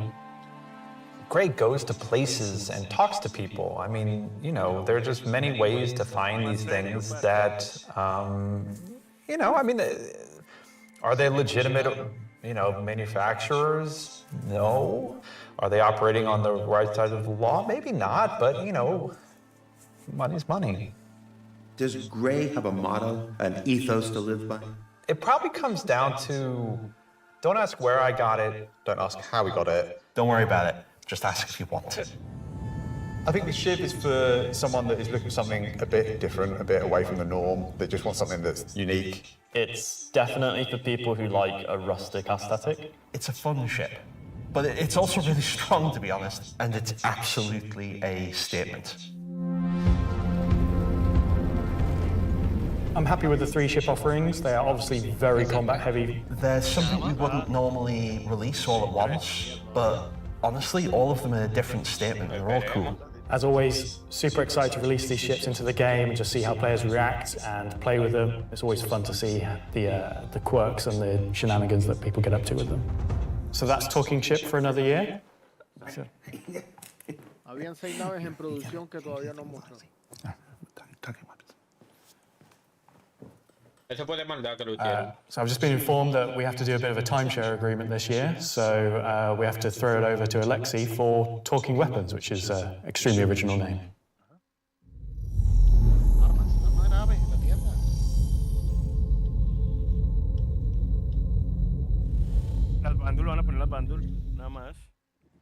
I'm talking about the new edition that came out in October. The non-weapons are essentially the weapons that does not have a manufacturer, the weapons that you can think of that were made by space pirates. Gray sells whatever he can sell. Sometimes he gets his hands on some weapons that come from unknown origins. He will sell things that no company in their right mind would ever make. These are the most kind of like scrappy and taped together and the most kind of like pyro-ish weapons that you can think of. Right now we're releasing 3 new weapons. Rocket launcher, the LMG, and the long-awaited Space AK. I think this is the one that not only is the most in demand, but I've been politely badgered about the most. It's a fun rifle that basically fires energy and ballistic in sequence. So your first shot will be your ballistic, your second shot will be the energy. You'll see on the top of the art, there is a bolt that cycles the rounds, and that goes off with the ballistic shot, but it does not go off with the energy shot. And that is just like a really fun way of making a weapon work in kind of like a scrappy, glued together kind of aesthetic. The LMG, this thing is a really fun, slow-firing, hard-hitting beast. It will bring the 50 cal, and the only other weapons that have this right now in the verse are the Bearing sniper rifle and the Coda. Honestly, if you even get hit by one, you just instant tier 1 injury, back to medical. Are you even trying anymore? You know what? We made all these really complicated, fancy guns, and some people just want, I want a slow-firing rifle. Give me a scrap-together box that fires the biggest thing you can possibly fire. We don't have a rocket launcher of this caliber. It will be 3 grenades straight together that you pull into the tube. and fire towards your enemies. The cool part about it will have an arming distance, so you will not be able to just point it towards an enemy. It's also going to have a lot of spread. So essentially, you're going to have to get very close with your launcher to be able to blow up ships with a single payload in it. You can't actually aim the apparatus, because you've got your tube on your shoulder, and you try to aim it, you have to physically put the tube in your head.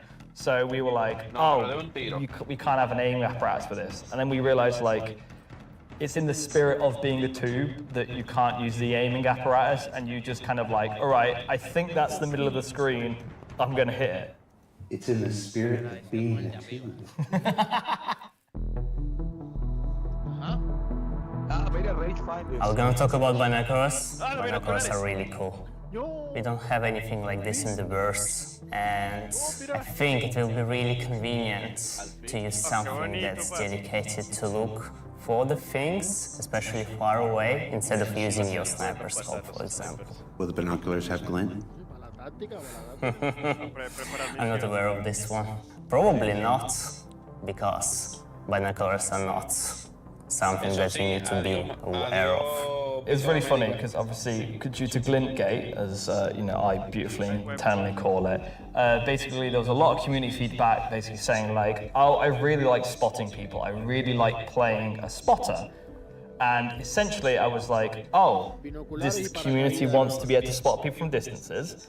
And what can we make gadget-wise that doesn't require new features? And it was like binoculars. And I prototyped a thing which essentially was just a scope in a hand, and it worked. So we've got some really cool binoculars coming that allow you to spot people from distances. And how much damage do the binoculars do? Depends on how you throw them.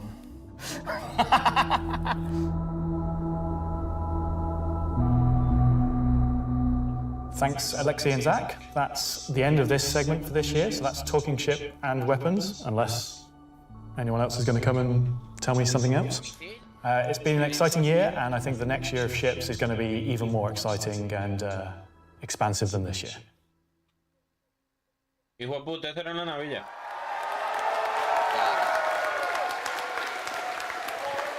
¿Y la Perseo? Well.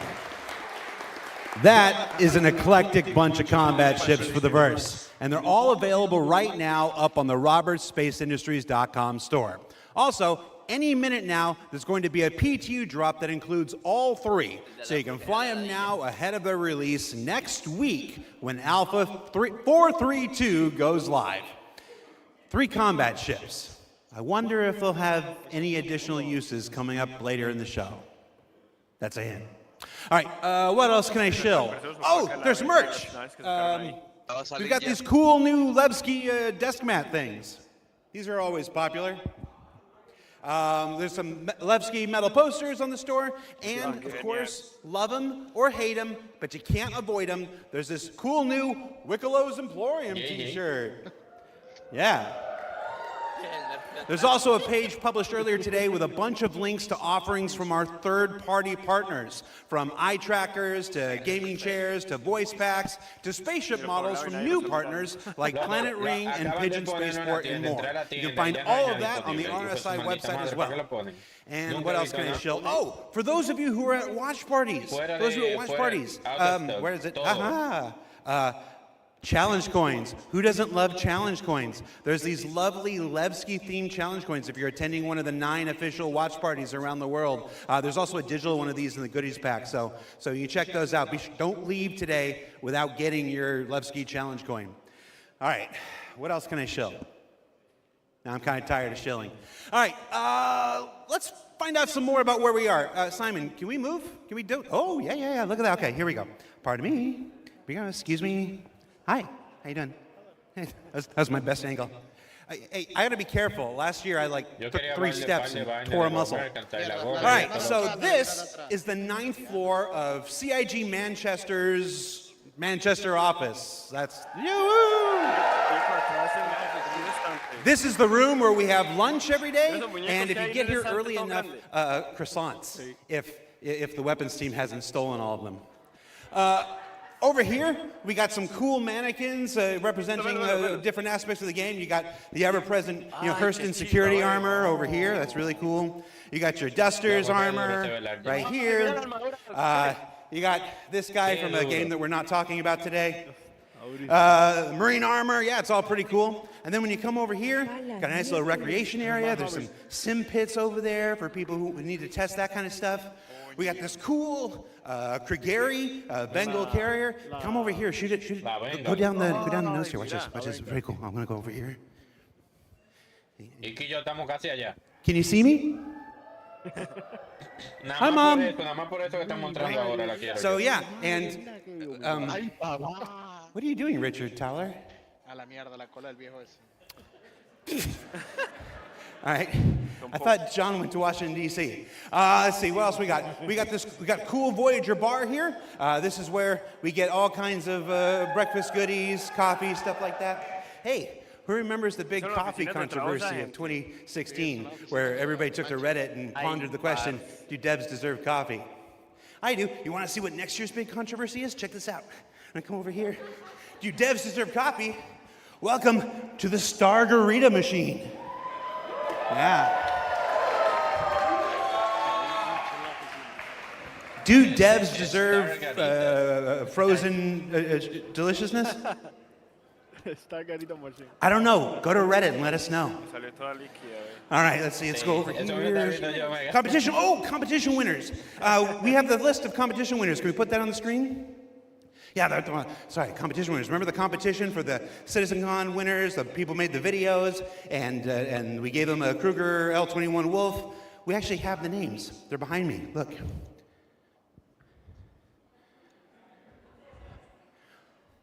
Oh. Yeah. All right, that's cool. Also, everybody's got food. Do I have food here? Oh, somebody's supposed to save me pizza. All right, so we got... Oh, you guys saved me a lot of pizza. Let's see, there's like 3 different kinds of pizza here. What if we just combine them into like a challenger situation here? Yo te voy a decir la verdad. Que ellos pongan la pizza ahí es una falta de respeto porque nosotros no podemos comer That's pizza. a CitizenCon throwback if you're not familiar with it. So I have now crafted my own pizza experience. And that is a terrible segue into our next segment. Gemma, can we, Gemma, are you there? Yes, there is. Can we fire up the FPS crafting segment while I try to chew this off camera? We sure can. Go, Anthony.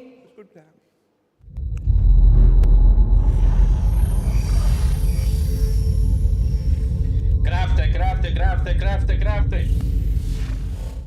No. Star Citizen, at its heart, will always be an enormous sandbox experience, where you can set out to tackle the universe in whatever ways you want. But that doesn't mean we can't shape parts of the universe here and there to better suit our needs. That goes for both you and us. Let's start this part of the show with a look at how crafting is going to change everything from resource gathering, refining, and even combat when it comes online in the next few months. First version of crafting is going to be quite small in scale. We're going to use it as a kind of a concentrated effort to allow the players to experience the initial UI, the flow of gathering materials of different quality, and using those to craft items which are better than what they have currently in the game. The first version is going to be primarily FPS items that you can craft, weapons and armor. For Star Citizen, crafting is our primary progression mechanic. Star Citizen isn't your standard MMO. We don't have levels. We have ships, we have gear, we have things that you create in the world, you perfect, you research, you improve, and those items, those ships, those vehicles, the armor and weapons, that's how you progress in Star Citizen. Crafting isn't just a progression mechanic for creating new items, it's also a fundamental change to how we handle resources in the game. The materials that you collect, how you refine them, quality matters. Crafting the weapons, you'll be able to have some quality materials to influence the item stats on those weapons. It'll be somewhat random, potentially weighted on the location of the material. Some will have a higher chance of higher quality. And once you take those materials to your crafting bench, the fabricator, you can use them to craft, and the different attributes will be increased based on the quality of the materials you use. It's not just iron ore anymore, it's iron ore of the quality that you know will get you the stats for the item that you desire. And it's not just mining, it's essentially every resource we can get our hands on. To support this, we also need major changes to inventory so that all of these new resources that you're collecting, you can see what you have, you can order it better, you can understand what you have in your inventory. We won't have the new refining crafting system yet. We'll be using the existing ones. Those will pass the quality through into the refined materials, which you can then take to your crafting machine and start making your personal items. Once you have your blueprint and your quality materials that you've refined, then you can put them together on the item fabricator.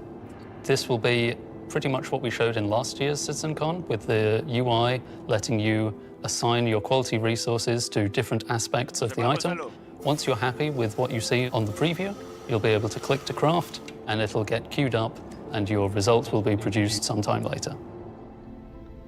You'll be able to get the new crafting machine from shops in most landing zones. You'll be able to bring it up on your freight elevator and use it in your personal hangar, or tractor beam it around and stick it on a ship if you want to use it from there. There'll be a small amount of blueprints you get credited to your account just to test and mess around, but the vast majority of them will be earned through missions, and then you can use that blueprint to craft the item that it is that you've got the blueprint for. So it should be a good reason to go and test all the different various missions in the game.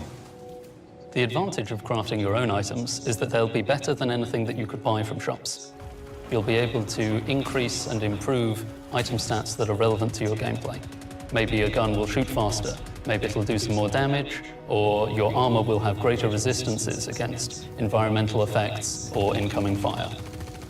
You might be wondering, what about the upgrade and research? That will be coming in a subsequent release.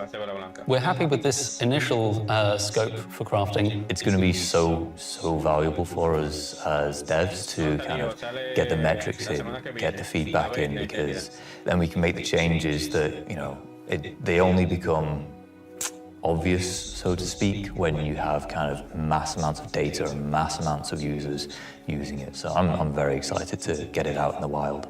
It's our intention to get crafting out on tech preview by the end of the year and get the testing we need so we can release it when it's ready.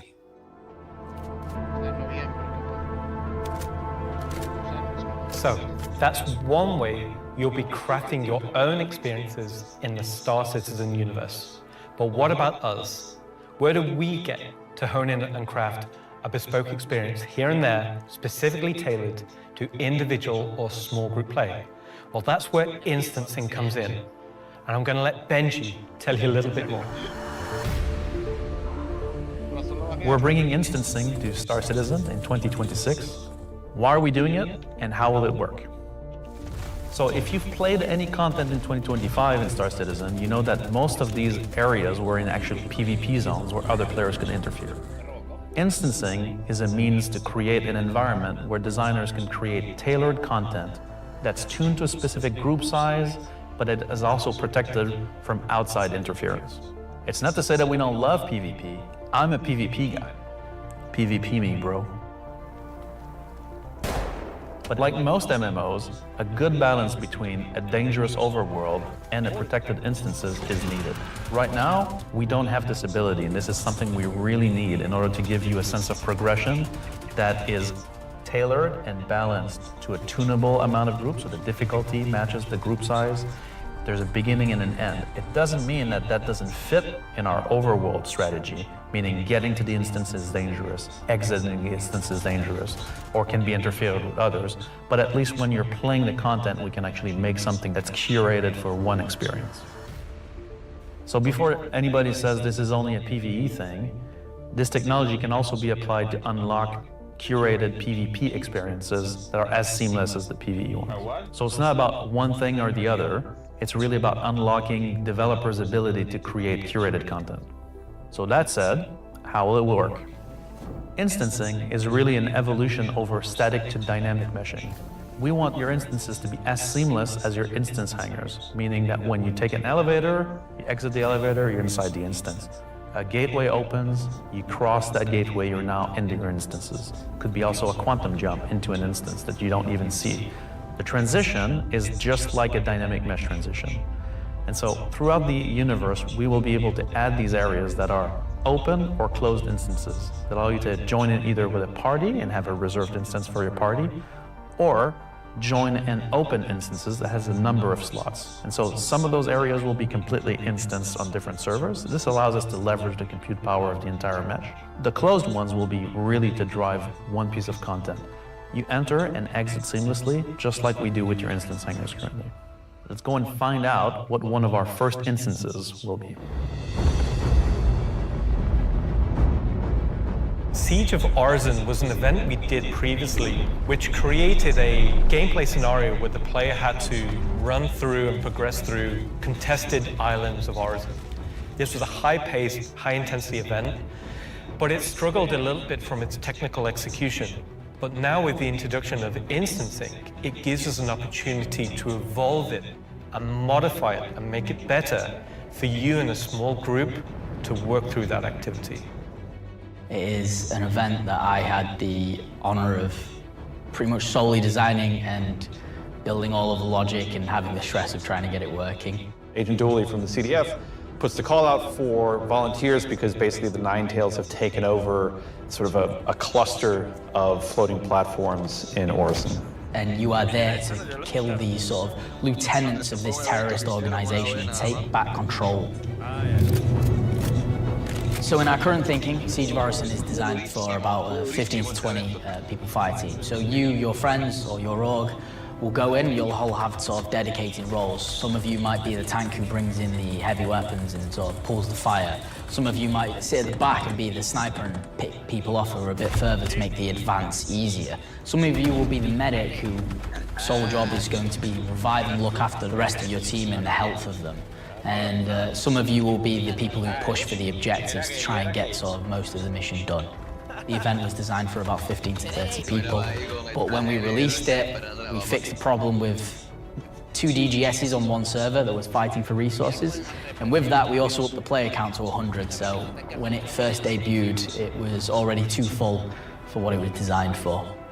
It was a massive operation at the time. I think that bringing it back and giving it a refresher will be a fantastic addition back into the PU. So imagine if Siege was a instance that you could go in and play solo, or if it was a public event that you could go with your friends, or you could join up with random players on the server. There's lots of ways that we want to take a look at Siege, how we can make it a more approachable piece of content. I'm excited, to say the least, to bring back Siege of Orison, 2-star citizen, and to sort of have it be one of the first tests that we have for instancing and really get it back to sort of a core experience point where it should be. So while the next season is quite heavily focused on Nyx, I'm also very happy that we're not really ignoring our other 2 systems of Stanton and Pyro, and we're going back there and we're sort of improving and expanding on the player's life in those 2 systems as well.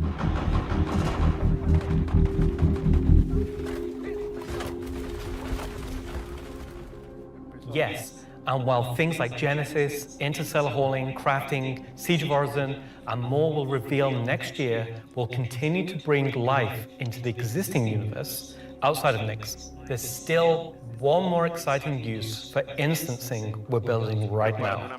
It's an earlier look than normal, and some of it is still in whitebox, but we're excited to share the first look at a major content release of 2026, and what it means for progression-based gameplay. As an evolution of our Building Interior initiative, you won't discover it by accident, because when it's complete, it will be found deep within the heart of Levski itself. This is the Municipal Works.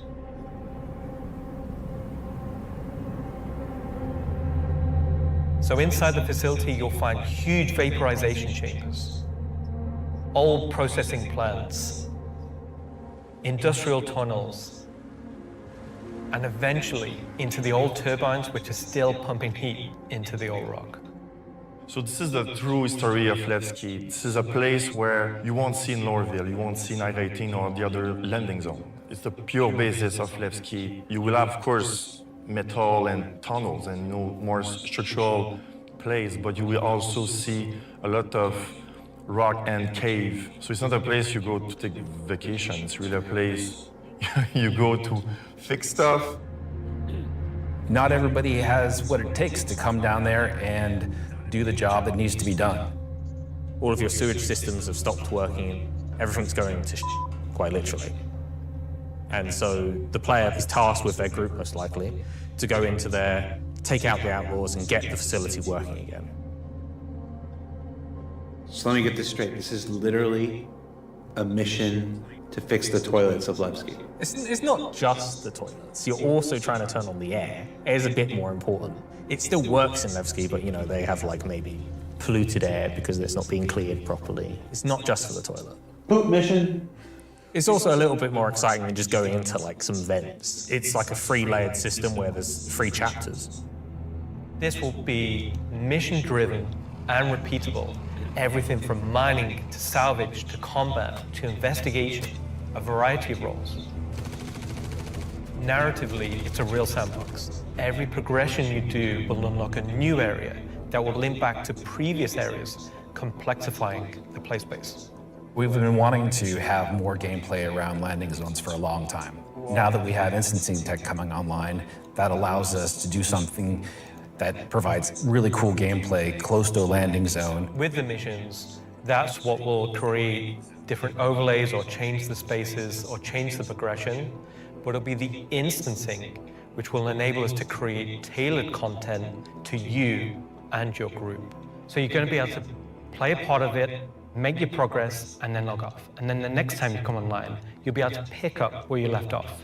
It's going to allow players to return back to it at different states, depending on how much you've progressed, and be able to keep it going until you've reached sort of the end of the whole 3 chapters. Where you're not going to have other people getting in your way. It's you, your team, your party. It's a way of giving players content where they know exactly where they're at and they can keep going back to it and improving sort of their own progress and ability to jump through them faster and faster times as well. So that's a look at how we'll be allowing players and developers alike to create more crafted experiences within the greater sandbox of the persistent universe. Okay? Is that it for me at this point, Jared? Almost. Throw it back to me, and I've got one more for you after this. Back to you, Jared.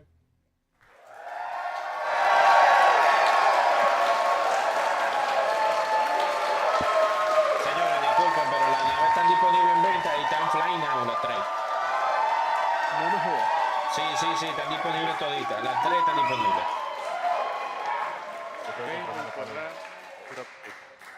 Everybody's really excited about the year ahead. So that's a brief look at some of the ways in which we're allowing you and our developers to craft a more curated Star Citizen experience. Now, at this point in the show, we are in the home stretch. We've got only one more segment to go. But before we do that, we wanted to check out, we said earlier in the show that we would look at what you were saying during the show. We looked at how to put YouTube comments on the stream, and it was immediately apparent that we were going to lose our broadcast license, so we're not going to do that. We did find some social media stuff on Twitch, though, or not Twitter, X. What is it called now? Let's see what this says. Let's see. We've got Welcome Back Levski from, I'm not wearing my glasses. Oh, no. Oh, time to suit up, let's go get him, says Ubu. I really should have worn my glasses. Cue the bagpipes. That's the other game, Charlie Oscar. Let's see. Nice to see you live, Jared. Mom? Let's see. First Citizen gone after playing for almost a decade in Austin. Oh, nice. Straight out of Klesher, back to the Hex. Photos from Leicestershire. How do you say it? Is that Leicestershire? Leicester? Leicester? I've only been in the UK for 3.5 years. San Jose Bar Citizen Watch Party. Oh, somebody created a lovely Vandal mask there. Sean Tracy, can we pero get a mí that in se me había game? olvidado que yo Just tenía that, esa exactly. pálida Just y scan that, vulgar. put that in game. All right, so that's a few reactions we're seeing on social media right now.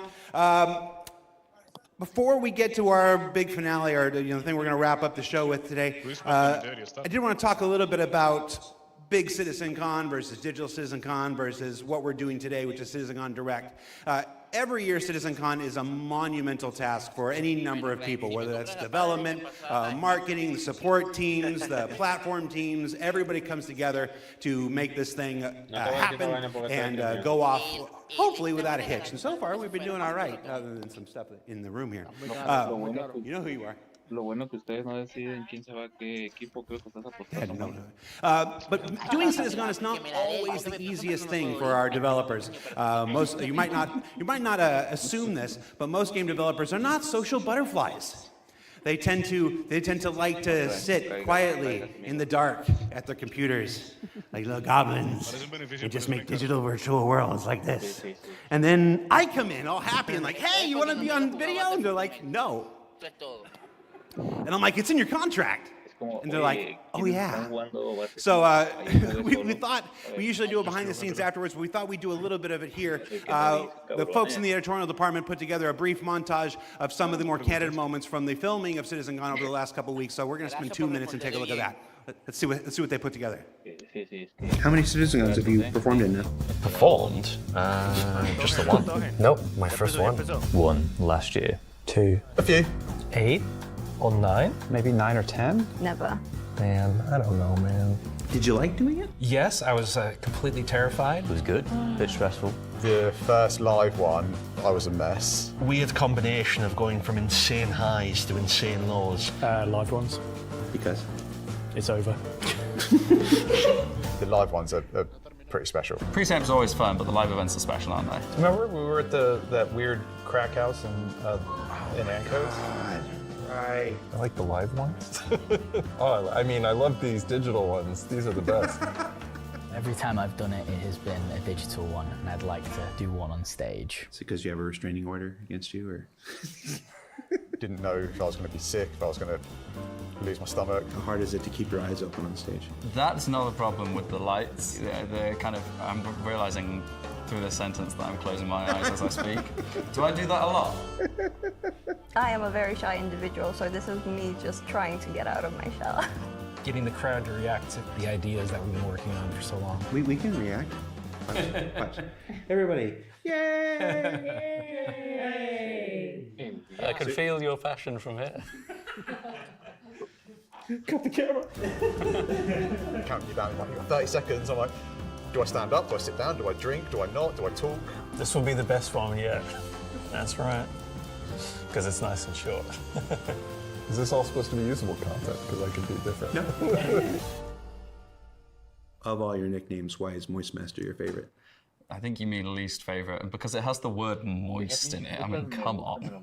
We'll give you a new nickname by the end of this. Sounds good. Could do All with right. one. Let's get started.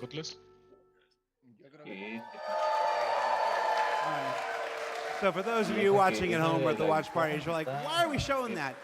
I put that in there because I'm eternally grateful for all of the CIG staff and developers who take the time to appear on these things, whether it's ISC, SCL, CitizenCon, walk on stage, be pre-recorded. It's not the easiest thing for everybody. And on behalf of the community, if I can speak for them in this regard, I want to say thank you for participating in these things each and every year that we have them. Now, let's wrap things up here. So, let's see, how do I want to do this? At this point, we've only got one major story left to tell. But before we do that, we wanted to do one more check-in on something we started last year. Last year, Rich Tyler took the stage and presented his roadmap to 1.0. And we didn't want to go an entire year without talking to the senior game director himself to get his update on that 1 year later. So we're going to throw it to him, and we're going to go to our last segment. And when we come back, we'll say our goodbyes. And if you're at a watch party, it's time to get...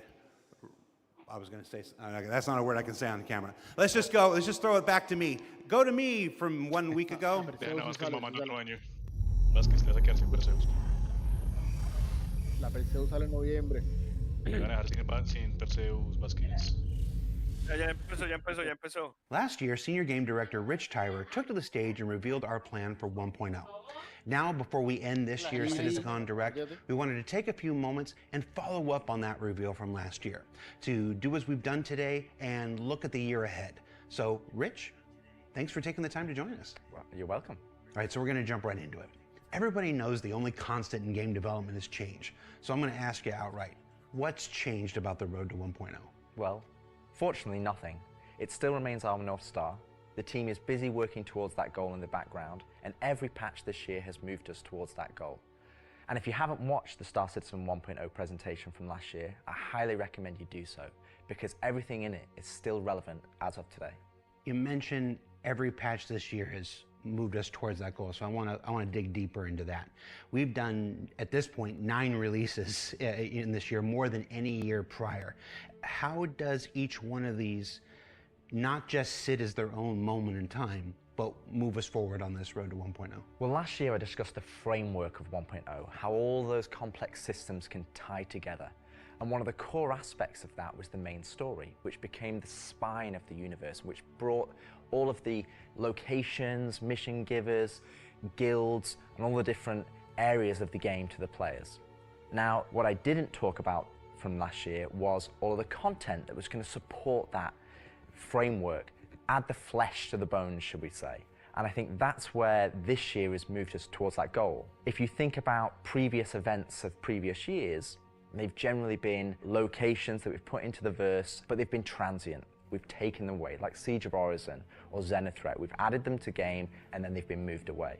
And I think with the addition of the patches this year, when you look at the Hathor facilities, Onyx facility, these are permanent additions to the world that not only have their own story, as when we release them with the patches, but they'll also become points of interest and areas that the larger 1.0 narrative will utilize. Since we're on story, I'm going to stay with this here. Since we launched the PU back in 2015, it's always been this sandbox where players can do what they want. They can bring their own story to the verse, and that'll never change.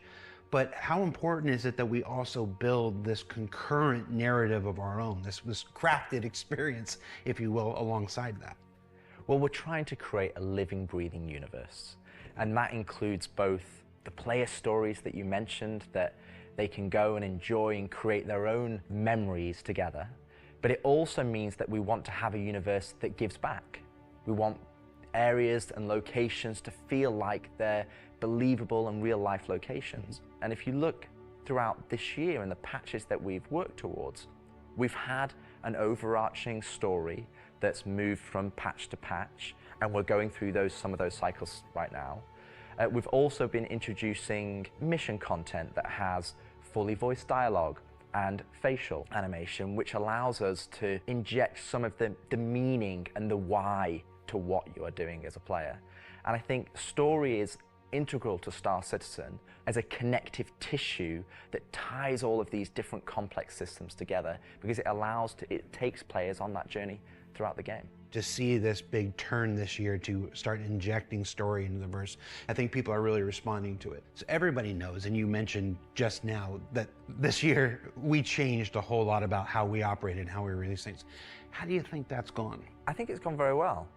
I think if the mantra that I've always been pushing this year at the beginning of January was patch always goes. And I think this year has seen a different development strategy for how we've been moving the game forward. That's where this different strategy has allowed us to really take a wider approach.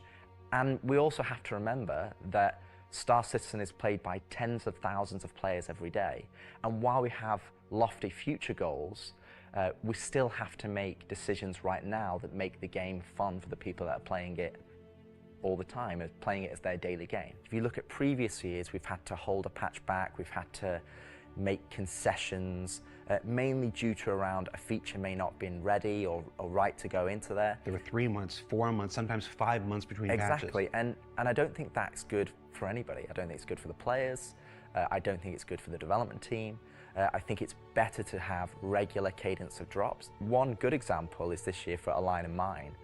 People probably don't know, but A Line of Mine, when you turned on the laser, it was actually supposed to reveal the sandworm This Valakar. and I played it, and it didn't hit the quality that I wanted to go into the game. So we changed, and I took it out, and I made that decision alongside Chris and Erin, and we've held that back, and we're going to work on that towards a future patch. But I think definitely the more regular cadences has had the multiple benefits, and like I said, I want to dispel a myth right here, right now. Like, features are still being worked on quite heavily in the background, from radar and scanning in FPS, the new quantum, to inventory, engineering, and crafting, and all of those features are going to be coming very, very soon for players to get their hands on. And, you know, I'm going to be honest, I'm not going to sit here and say that if I was to go back to the start of the year, I would hope that we would have released more features. But I also think every decision we've made this year has been through the lens of making the live experience as stable and as good as possible. Absolutely. All right, so that's a bit about the year before. And the year before has been, I've said this before, I've said it internally, I've said it out there, I'm going to say it right now again on camera. I think this has been the best year of Star Citizen ever, and I'm willing to look right into the camera and say that. The player numbers are up, engagement numbers are up, the length of the play sessions are up, bug numbers are down, 30K is gone. It's been a solid year. But CitizenCon isn't CitizenCon without talking about the future, so I want to move us to the future. We've talked about story, we've talked about this more diegetic, immersive universe and adding voice lines and stuff like this. But where do we go from here? Obviously that continues, but what more are we going to do to make this universe seem alive and real and breathing? I think the biggest thing is to start having that conversation be two-way. So if you think about this year, like you mentioned, we've been having fully voiced NPCs, but a lot of those missions and those NPCs, they're talking to you, they're talking at you. Right. You don't get to talk back to them. Now, obviously, you get to interact with them through your actions. You get to go and do their mission, and you get to move that along, and then they talk to you again. But it's a one-way conversation. We're missing that conversation wheel. Exactly. The next part would be physical mission givers. That's something that we're going to be working towards very soon, with Battaglia being the first one coming back in the verse. And just to be clear, we will be bringing all the mission givers eventually back, and we want them to be an integral part of the verse and the story that players go and enjoy.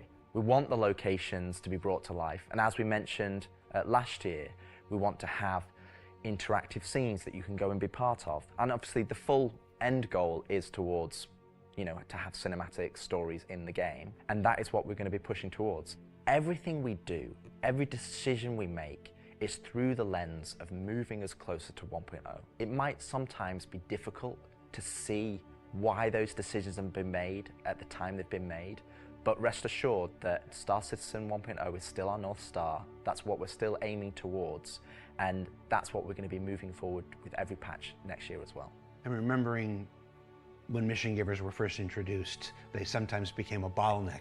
Is there a role in instancing, which we learned about earlier today? Is there a role for instancing in that, in helping with mission givers? Yes, partially. It will be one mechanism that will allow us to have players go to their own individual area of the verse, have that conversation, and then go and continue on into the open world environment.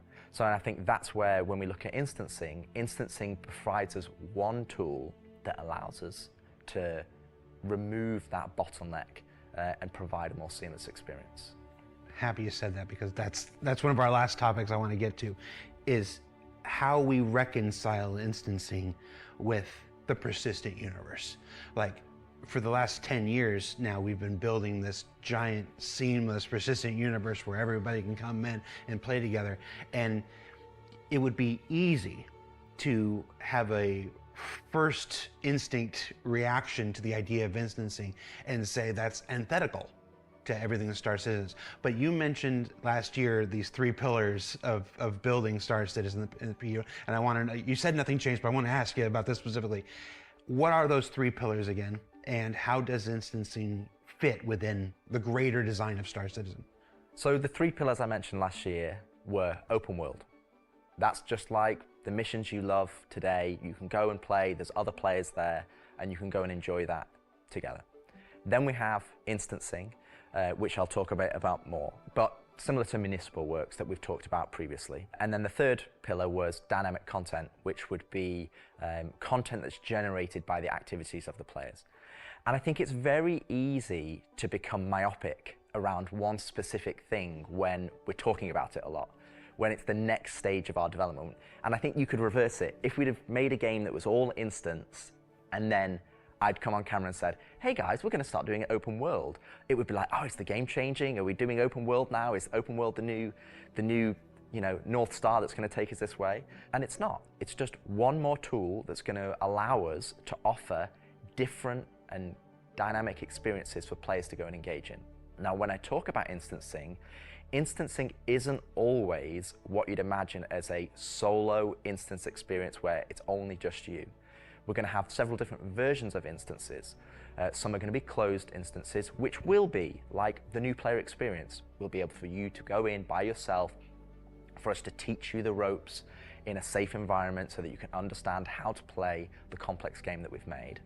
But we'll also have open instances like a cantina or a bar where we might say, hey, we only want 50 people to come in here because we've got mission givers and we've got other NPCs for you to talk to, and you would just walk in and it would be seamless. You wouldn't know that there was an instance, you're not going to get a loading screen, you would just seamlessly walk into that location, it would be full of other players and NPCs, and you can go and enjoy the content. And that's, I think, something that instancing is going to provide us. It's going to give us a tool to offer different dynamic content, or curated content, as I'd say. It allows us to create experiences that are different to the open world experiences that we've already made. And it's not to say that we won't continue our open world development or only do instance content. It's going to be a mix. And like I said, this is one of the pillars that will move us towards 1.0.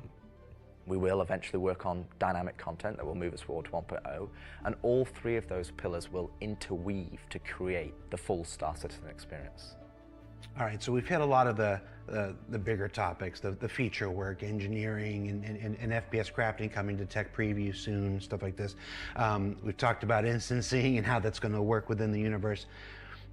But I want to ask you this one last big one. It's very easy to say Star Citizen is this kind of game and that kind of game. Those of us who spend our days making it know better. It's an everything game. It's everything we can make it game. It just is. But at the core of this is still spaceships. That life of spaceships. What more can you tell us about spaceship gameplay in the future? What can you give us? What can you tee up for us to look forward to for those of us who are really into Star Citizen for the spaceships? Our intentions going forward are to make sure that every ship or ship archetype that you acquire has a role and has content that you can go and enjoy in the universe. For example, right now I know that we're working on more robust mining missions, more robust salvage missions. We're going to be working on refueling missions. And we want to make sure that each and every one of the ship has a purpose and has a reason to exist in the game. That's from the smallest Argo MPUV, as well as ground vehicles, all the way up to the large capital ships. We want to give them purpose, and I think it's something that we are absolutely aware of. We want to make sure that we're building that spectrum of content to allow players to go and engage in, and I think 2026 is going to be a very good year for Star Citizen, and I think there's going to be something that's very interesting and something that a lot of people have been waiting for, but rather than me spoil it, I'll let Ian and the team go into the details on that. He had a twinkle in his eye. Ian, take it away.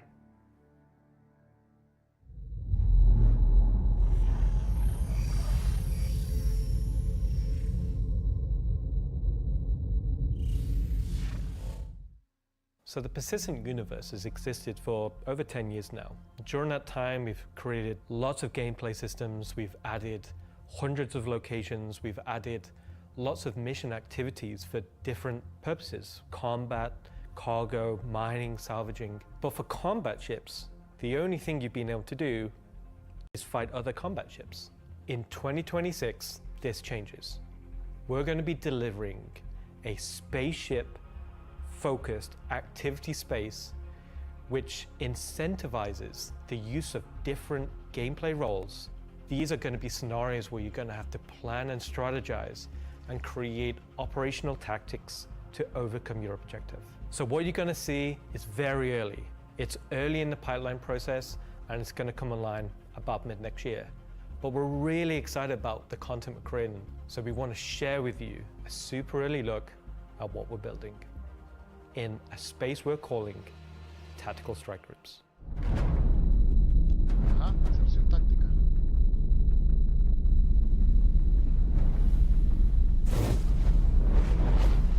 The People's Alliance are still trying to get to the bottom of what this new faction is really doing in the Nix system. They've sent a capital ship to check out a station and run into more than they can take care of themselves. Unfortunately, that team came under attack and members of their groups were taken hostage. Now they've reached out to Intersec, who've reached out to you to help recover the pilot. Of course, it's unwise to do this alone, so you'll need to put a team together to attack the station.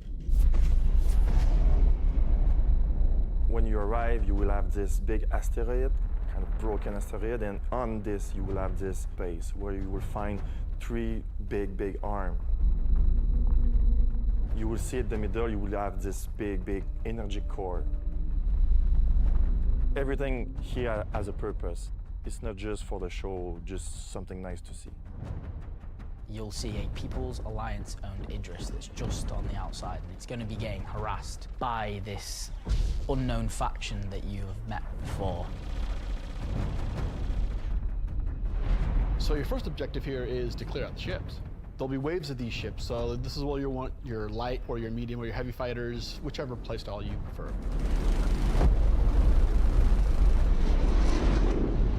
So while one part of your group is dealing with the fighters, now it's time to actually assault the station.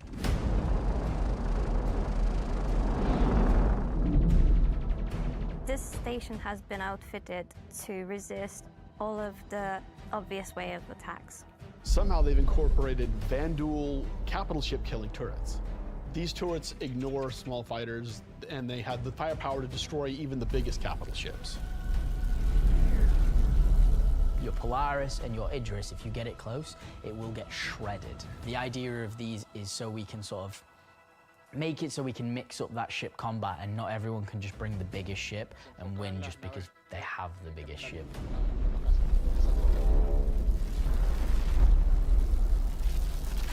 You have to send out your best pilots to navigate the superstructure and take down anything that may damage your bigger ships.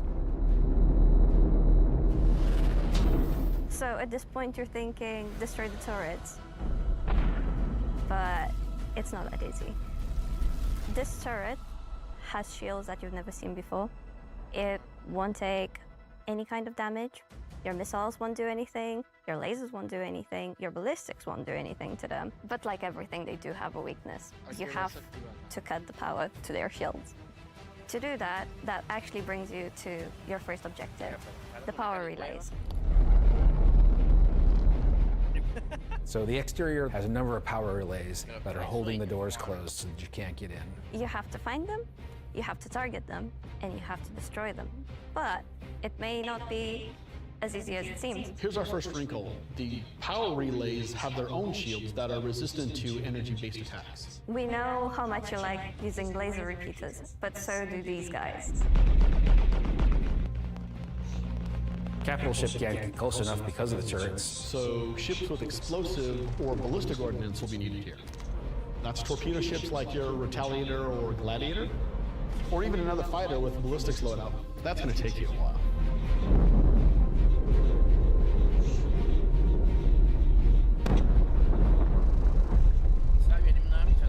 Once the power relays have been taken down, the station opens up. And this is where things get really cool. Now it's time for you to fly your ship inside the station. Yeah, you, in your ship, fly into the superstructure of the station. How cool is that? I feel like this is a proud dad moment. Thank you, Jared. We're just going to call it what it is. It's a trench run. Trench run.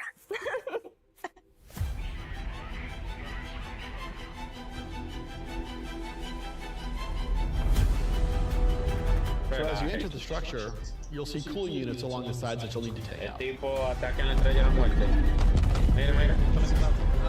There's 3 arms to the station that have these trenches. You'll fly into one, and then there'll be a core in the center, and then you'll move out another trench. You're either gonna do it multiple times, or you need to bring friends. At this point, the core is still protected, so these are essentially strafing runs. There are objects to avoid. You're going to have to be able to dodge. You're going to have to move quickly. You need an agile ship. Oh wait, look at this. Like fighting Because inside the the shield dead. generator that you're targeting is emitting lots of distortion damage. So once the cooling units are out, that exposes the core to overheat, which means that you can attack it from the inside and also from exhaust ports on the outside of the station. This core is armored and just takes a whole lot of damage.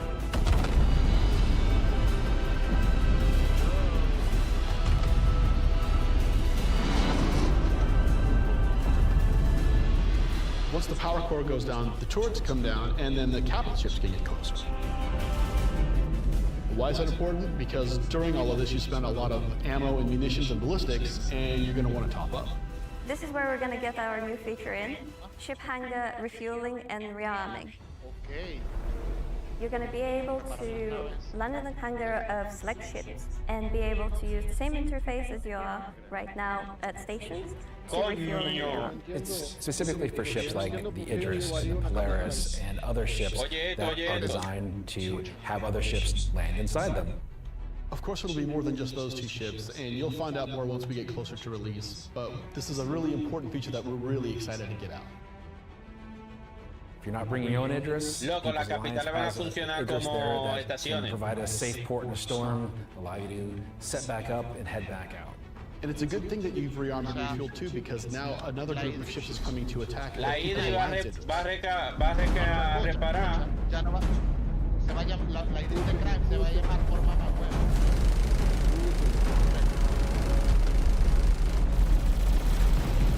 So while the fighters are protecting the Idris, what's happening at the station? Well, that's where the dropships come in. Now you've got to take a fire team in. You've got to land, you've got to fight through an onslaught of FPS enemies that belong to this unknown faction, and you've got to open a hangar door which will allow you to release captives from the station.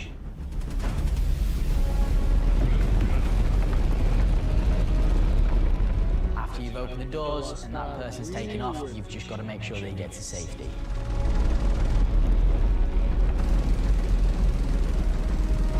So at this point, all of this sounds pretty simple, but there's an additional complication. So up until this point, it's just been you versus the enemies in the station. But the enemies in the station have their own enemies. The Van Duel neighbors who really don't like these guys for some reason will come in and wreak havoc on everything. And they're not going to discriminate between you and the station. They're out for blood. When you alert the Van Duel by destroying the power core that the station's now vulnerable, you're on a time limit. Van Duel are coming, they're going to come hard, they're going to keep coming, you're going to have one hell of a fight.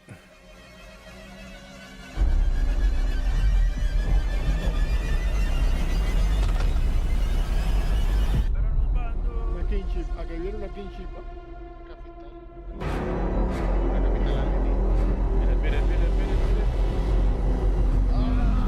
Cabrón. Míralo, míralo, míralo. Loco, tú me estás jodiendo. Tactical strike groups.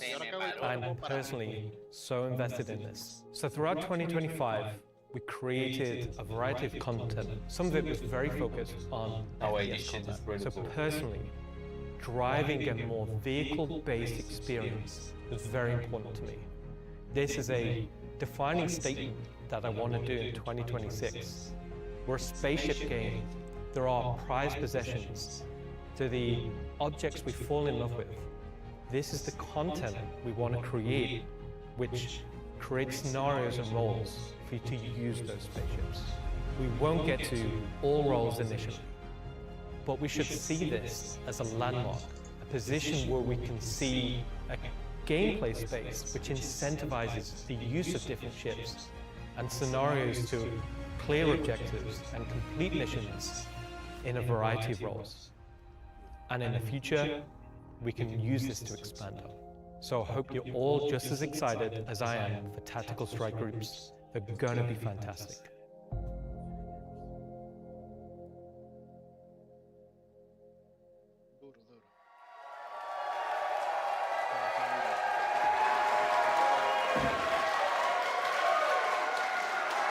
Eso ha sido lo mejor que han mostrado.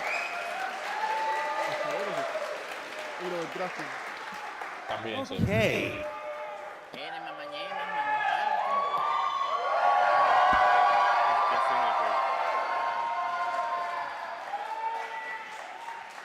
Why do you still have the puppet?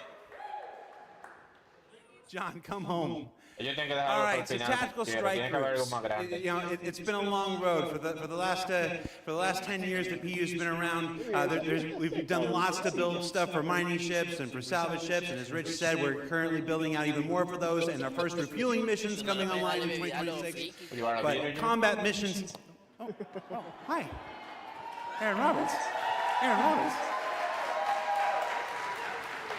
But finally having enough of the foundation in place that we can begin to build real spaceship operations, in any other MMO they'd call dungeons. It's really exciting for me, and that's why we're ending the show this year with that. So yeah, that's been CitizenCon Direct. Thank you for taking the time to share this with us. Again, this is just a glimpse at some of what's coming in 2026. I've seen the Twitch chat and the YouTube chat like, oh, you're spoiling everything. I promise, we ain't.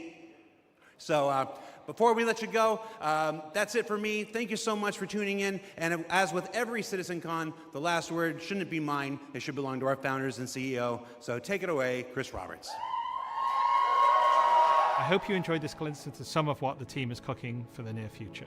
Of course, we're not going to spoil everything that's currently in progress, and many features we haven't discussed today are in active development, like base building, social, and trade tools that are very much a priority. These, along with bringing the final polished features from Squadron 42 into the persistent universe, will make next year the most exciting yet for Star Citizen.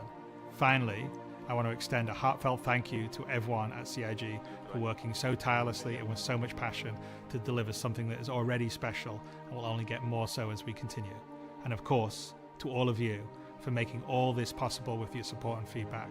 We couldn't do this without all of you, something that I and the team appreciate every day. We are very lucky to be allowed the time and the money to build a game of all of our dreams, something that is only more apparent as the video game business becomes more monolithic. We are one of the few large independents left standing, and there is no way we would be allowed to dream as big as we are on an original game and take the time to achieve that dream if we were part or funded by any of the few remaining mega game companies. So thank you, and I look forward to seeing you all in the verse this coming year.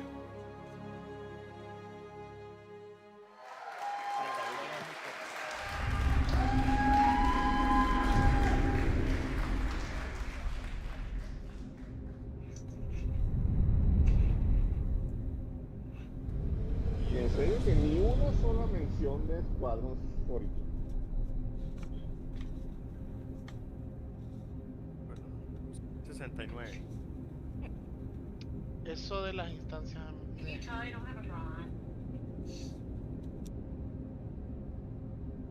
Como más family friendly lo van a volver ahí. ¿Por qué no te gustó? Y ya se acabó. Porque eso está bien como para una hora que entre y no estén jodiendo ahí en la vaina. Yo creo que está Por bien. eso, o sea, si tú quieres hacer un universo supermasivo, ahora estás metiendo eso, es como que ajá. Sí, pero no es para todas las misiones. Por ejemplo, eso de la de ahorita, ¿te imaginas hacerlo en contra de otra org también? Pues no, ¿cómo hacer? Se pone la emoción, sazón. A decir verdad, no me impresionó demasiado. Sí, Genesis sonaba bien, pero de pana que si no tenía nada así, como yo que arrecho. Bueno, ¿qué hago yo ahora con este huevo parado? Ajá, ¿y vamos a hacer algo o qué? Ponérselo en la cara a Crane. Verga. Bueno, ahora tenemos ya la pala dentro del juego. Así que quien la tenga, quiero verla. Hay que conocerla. Ajá, ya saben, que se Bueno, la el saquen hombre de la semana que viene a lo Vázquez. tenemos en Free Flight. No, ya. Ya está, Bueno, ya pero la está. semana que viene en Free Flight. No, pero ya la tenemos, o sea, ya hay varios que se la compraron. Crane, ¿la tienes? Mira, Crane. Cartuchito. Bueno, pídela, pues. Pídela para verlo. Tener real burriado, mano. El que se casa es a ti, papá.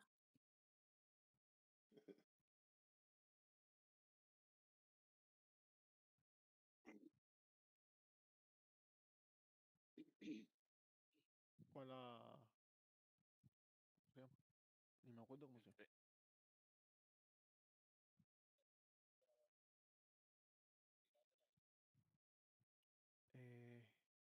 Pero acá por sí, que todo el mundo está sacando libros gratis.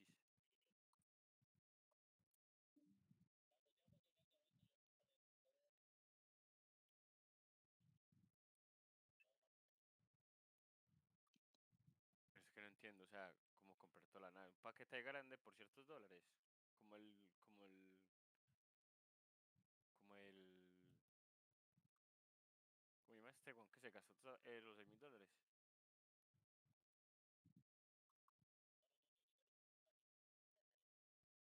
La actualización ya la pusieron el otro día. Pero es que, no, lo que pasa es que hacen la actualización y lo que... Yo me he pillado las Pero es, sitios. pero A es ver qué que, tal es que está. ponen la actualización y lo que ponen es el permiso del iniciador. Actualizan el ¿Mandáis para iniciador aquí, porfa? y se abre el permiso ¿Tiene para... partida Un bien? momento, lo estoy viendo. Activan el iniciador del juego. Esa actualización es el que da permiso para entrar. Lo mismo hicieron con Pyro. Dieron Claro, claro. una actualización del iniciador y ahí sí pudimos entrar por el agujero. Ahora sí, muchachos, le mandé. ¿Quién es el que tiene el pari armado para que le mande el pari a todos? Ninguno tiene el pari armado. Ahora ya nadie quiere hablar. Ah. Y habló feo. Habló feo. Uno se quedó callado. Qué mamá huevo, vale. Es que uno habla, huevón, y le brincan a uno encima. O sea, estamos informando sobre la actualización. Pero si Ay. una mujer ahí no se alegra si estoy hablando por encima de uno. Ahí manda invitación ya. Crank. Eidan Vázquez. ¿Qué pasa? Lo pones en línea porque de por sí Anthony. ellos deben tener una versión del juego Legacy o de desarrollo donde deben tener todas las vainas que están desarrollando. Eso debe estar hermosísimo, un server controlado así. Dios mío.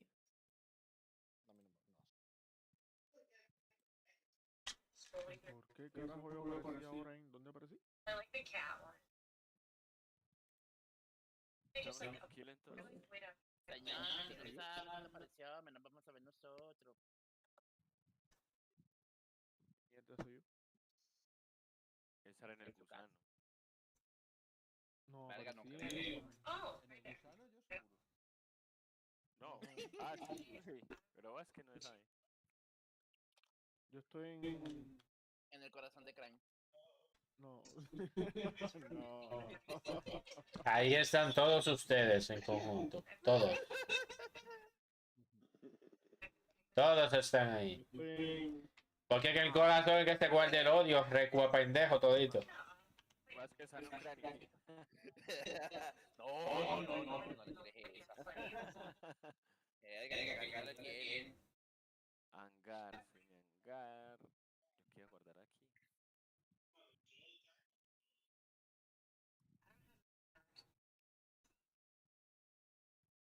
Yo estoy en Green Hills. Salí en Green Hills. Unas mercancías. Por Dressler creo que he nacido yo. No, yo estoy en... Y yo estoy en Larville.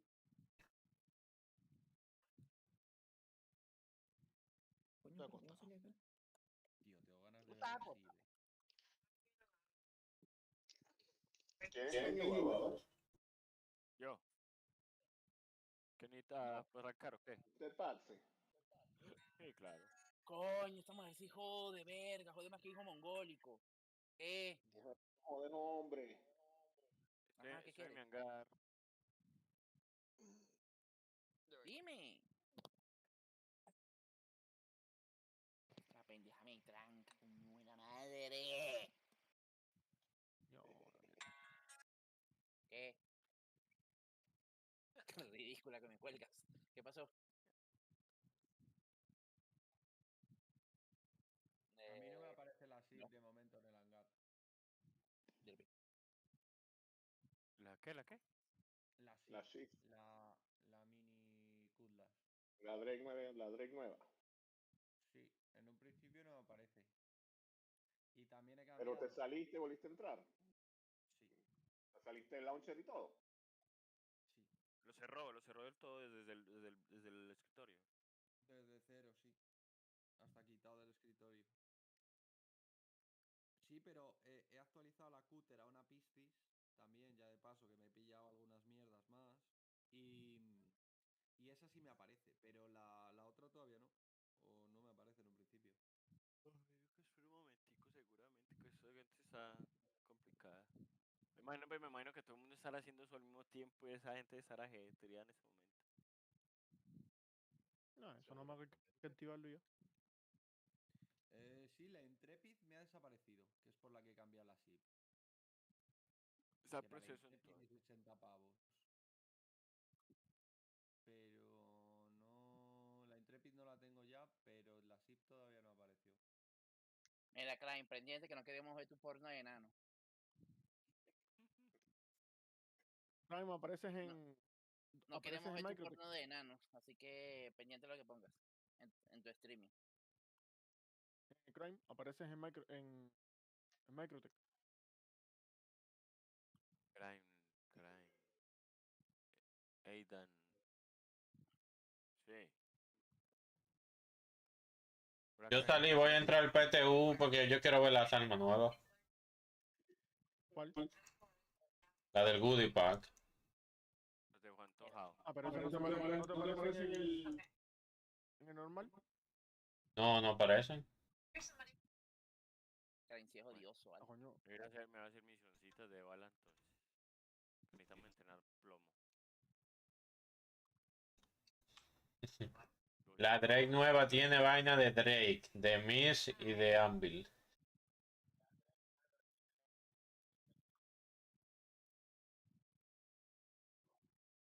Sí.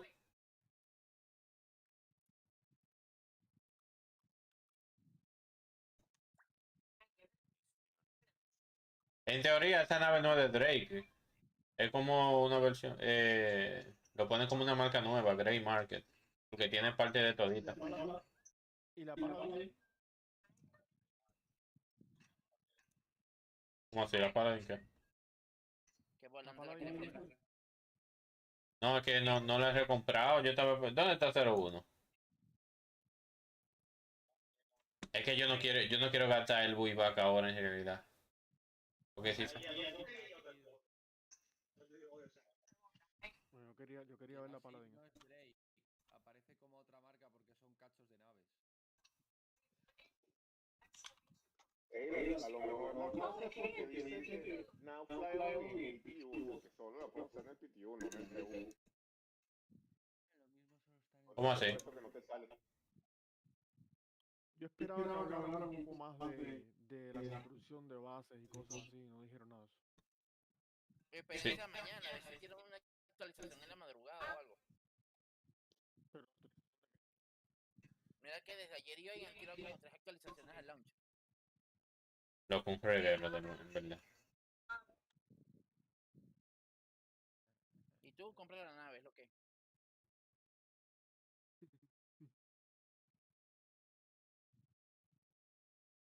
¿Será que Ya la sale mujer sin Leopoldo con una cuarto pata? de la boda y ajá, ahora se está haciendo el duro para comprar la nave. Pero marico, tú no sabes si está pagado.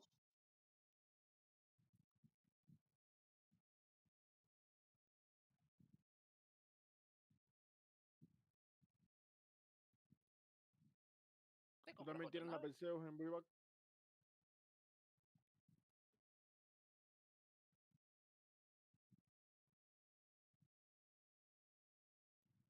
Pero ¿para qué es buyback? ¿Qué es eso?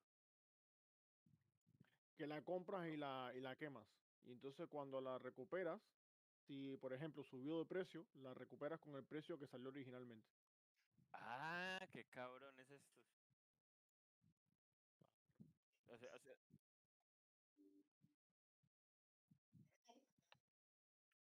La casa siempre gana.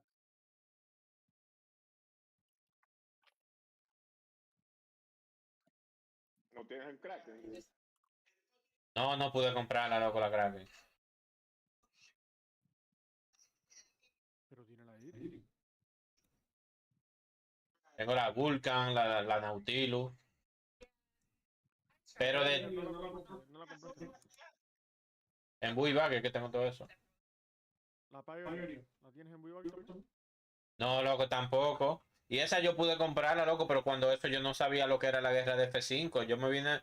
Nosotros vinimos a darnos cuenta de lo que era la guerra de F5 con la. Con la Idris. Porque yo no pude comprar la Pioneer, pero la Pioneer, esa es la 100% seguro que voy a comprar. Esos son 900 gastados seguro.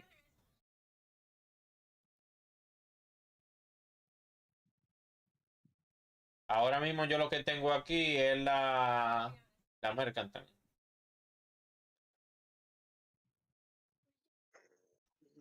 Pues sí, las 3 naves están disponibles en el PTU de momento. En el PTV solamente. Sí, Ahora te sale seguro ahí en el PTU y la está sacando seguro. Eso es, yo estoy entrando en el PTU para ver si me sale el Goodie Pack, ¿no? Así mismo pasó cuando sacaron la médica, la nave médica. La Polo. Sí. Un montón de gente la decidió sacar para que la gente las viera.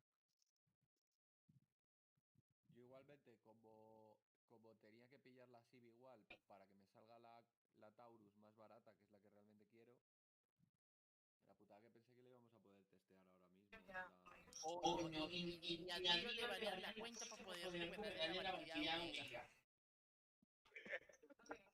Su madre. Es que la Dios Valkyria me importaba más la 2 que la Valkyria. La Valkyria se me volverá a conseguir. La 2 es un camello de 40 y tantos millones.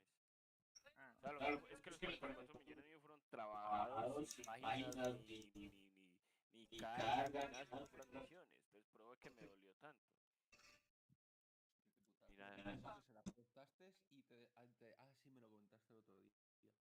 cuando empezó la actualización. Sí, es como un bot que antes del parche, como 5 días antes del parche, registra todas las naves que tienen los jugadores. Y en una de esas seguramente la están manejando, que siempre me la pide prestada. Me la pide prestada para hacer cada pues, entonces, llévese. Y vea, llévesela. Se la llevó. Se la llevó.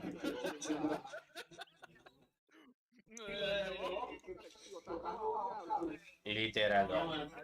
Y al principio me decía, Mega, que es mi culpa, que yo no sé qué. Yo no, tranquilo, mientras se quede en la organización no hay ningún problema. Pero entonces, al menos con un poquito de ética, de moral, decir, mira, yo necesito 15, 20 millones, la mitad, te la pago. Estaba yo pensando que Ya tenía 60 millones y el killer le dijo, ay, tienes para pagarle la... No, es que me va a comprar una 890. Compré una 890 que no sirve para un culo, parce. Le compré esta mierda, weón. Ah, sí, se la compró con Dailin. No, y Dailin, pues al menos Dailin que es un médico y pues lo que estamos en Barán esos es que lo utilizamos para misión. Pero entonces, 2890 ya, eso ya es... Avaricia. Bueno, ese que no, que se hace con esas dos naves, bueno, ni siquiera para carga gigante. Esa nave ahora mismo no sirve para nada. ¿Y qué fue? ¿Qué fue? ¿Y qué fue?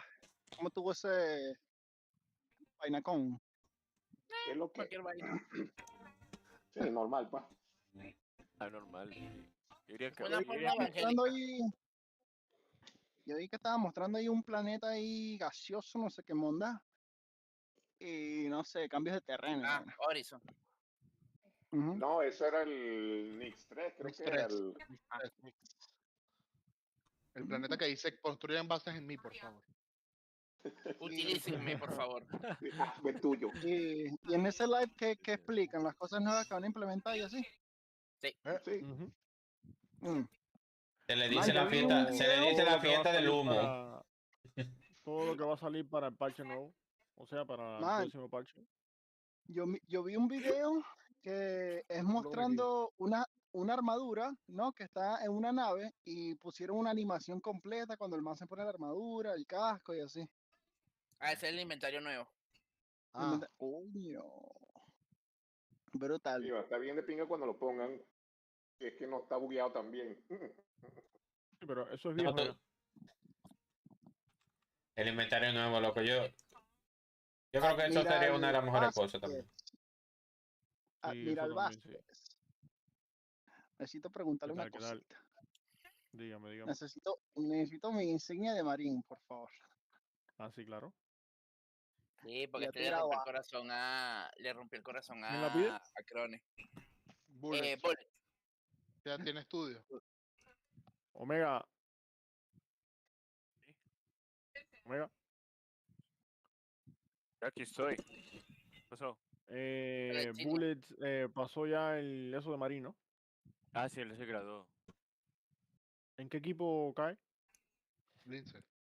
Todavía está indeciso, pero Bullet es un asesino casi que Registrado. tiene ahí Calo tiene casi que bailado porque están desempatando un combate. Le ganaron. Le ganó 31-21 a Ica. ¿En qué? ¿En tierra? Sí.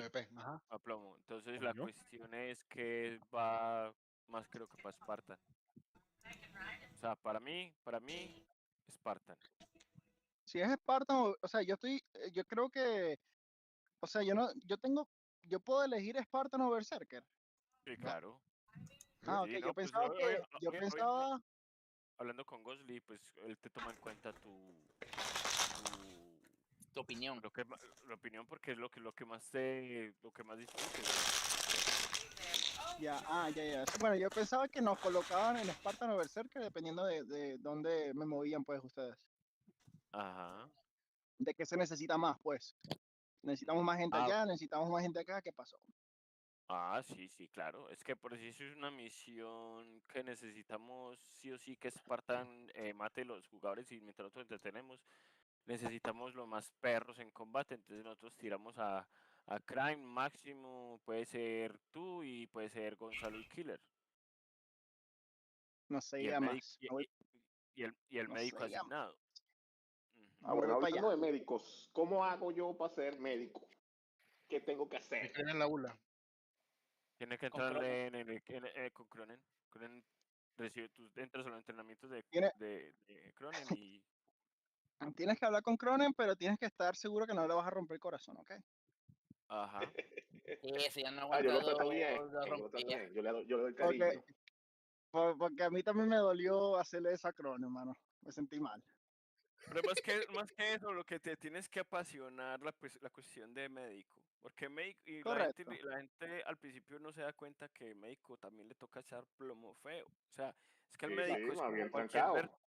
el médico es como un berserker y como un Spartan, como cualquiera de los dos, porque cuando todos vamos a misiones, a todos nos toca echar plomo. Pero ya en el mierdero, cuando ya está la cosa muy jodida, ahí sí entra tu papel de médico a sacar a la gente y te tienes que aguantar el deseo de matar a los NPCs porque la conclusión es ganar la misión. Salvar a la gente, porque Y si no salvar a la salvan a la gente no existe nada.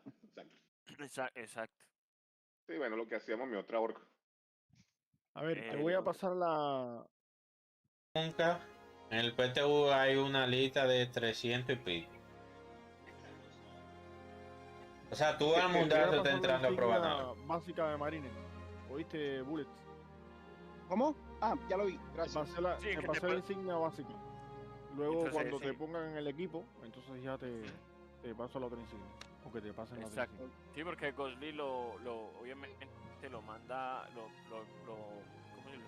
se lo examina, ¿no? Le hace pues como una especie de entrada a ver qué tan, cómo rinde con Spartan y ya si se siente identificado, ahí se queda. Si así no, si no se siente identificado, se declara LGTB. LGTB Plus.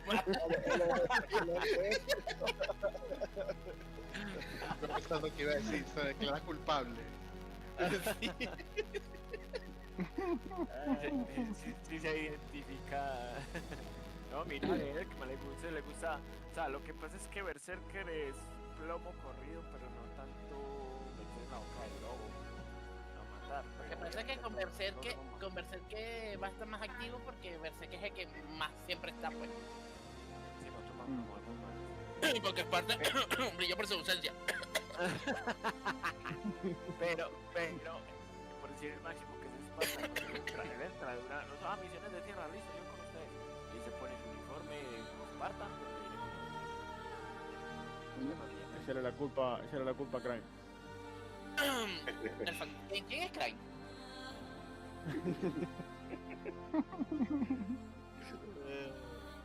Ese anda haciendo dinero para allá construir y el otro juego ese que tiene.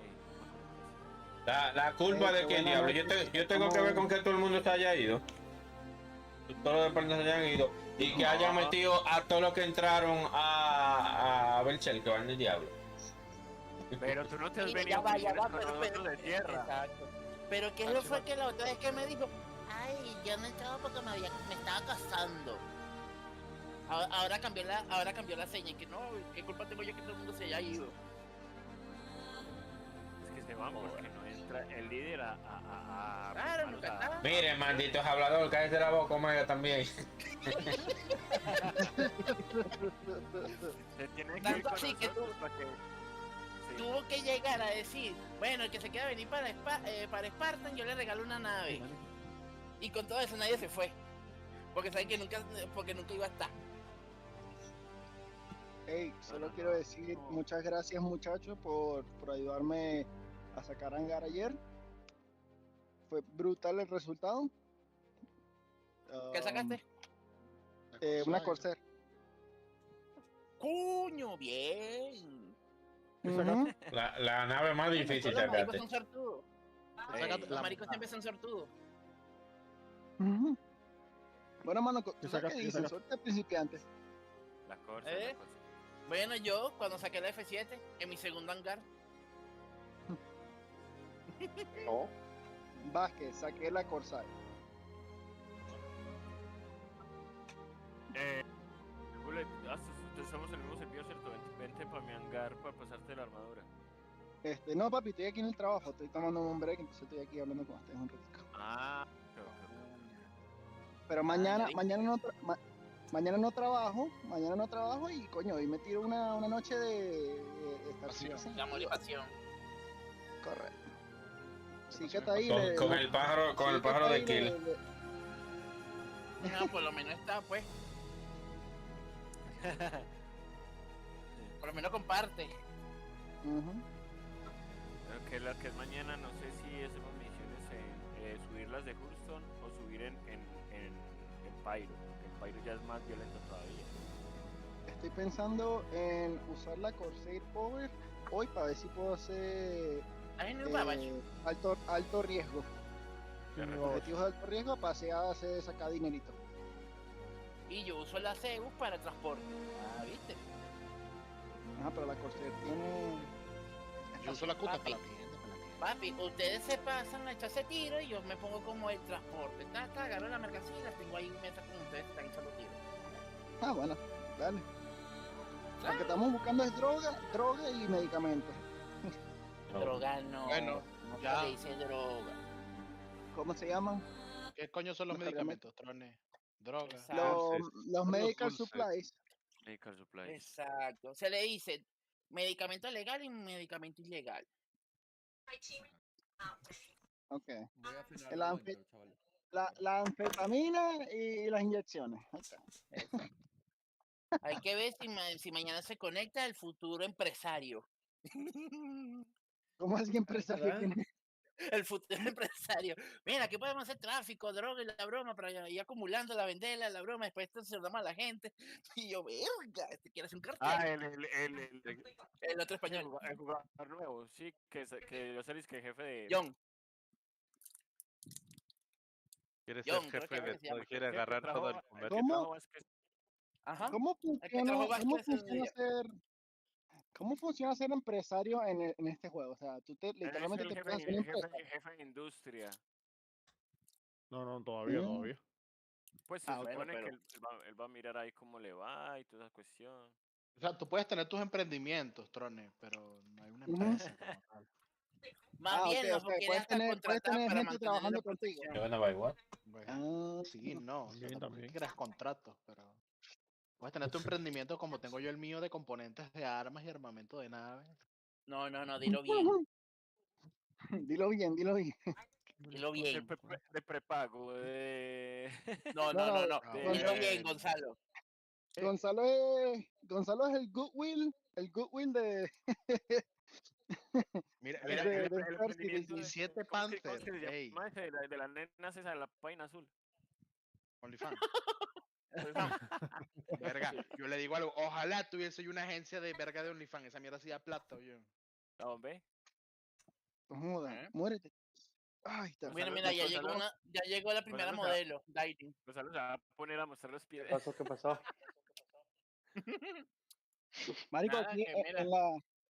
en la habitación de break había un fucking Hola, grillo. enfermera.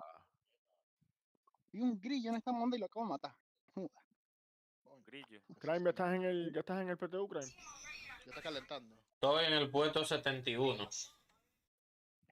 ¿Por qué no? Verga. Ahorita llegan 5 VIP y lo ponen en el 80. Nadie dice, hablamos de Marte.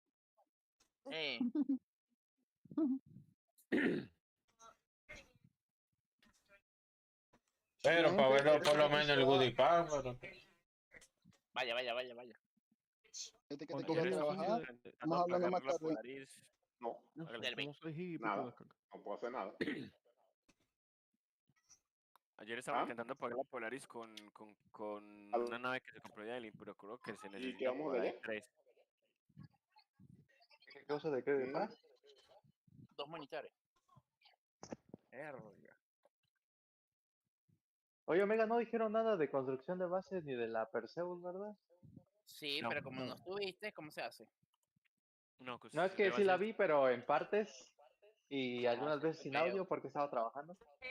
Ah, bueno. La construcción de bases todavía no. Ahí no fue nada optimizado, o sea, nada fijo que van a construir, no. Dale, pues Ya eso es manda. para el otro año.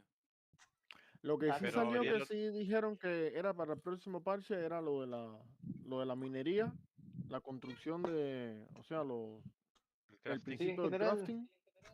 ahí como que lo vi las 3 naves, el ese de crafting, la otra, ¿cómo se llama? Sistema, No. Espérate que se mande bien. las cosas que son a futuro, como a lo que me gustó fue en las misiones grandotas con los bundles. claro, es que eso es la Lo que a ti te gusta. monstruosidad. Sí, pero ellos avisaron bien claro que eso es super early info, o sea que eso no es para ahora. Sí, que es como lo que se viene, Eso es pues, pero que todavía para no. el año que viene. No les gusta emocionar. Para entre unos meses, porque, ajá. No, señores, todo lo que ellos mostraron hoy No, es mejor es que le digas para dentro de es mejor algunos que le meses, digas pero a lo Nick otro que no. me da Nix sí es los $1,000 Nix sí es para el mes que me viene. compra el pasaje y me bota. Sí, Nix, pero sí es el otro mes. Y la próxima La semana mayoría son es las para el 3 próximo naves. mes. Ajá. Ujú. Yo creo que sí me voy a comprar la carra, Crafting que también. van a dar un poquito más de utilidad. ¿Sabes? Ahí No te pusieron compres. la carra, porque la carra que es la nave No, no insignia de pica exploración. absolutamente nada. Coño. Are you for real? Sale pues, chavos, solo pasé a saludar porque tengo que conseguir continuar acá. Ahí los veo al rato. Dale, está bien. Dale, Deli. Bye, nos vemos.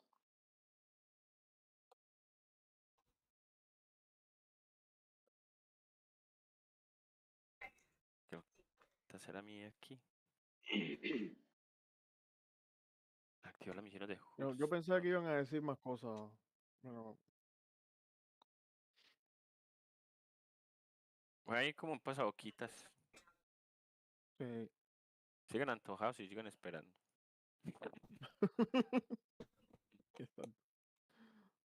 Reducción de población, contrato nivel rojo.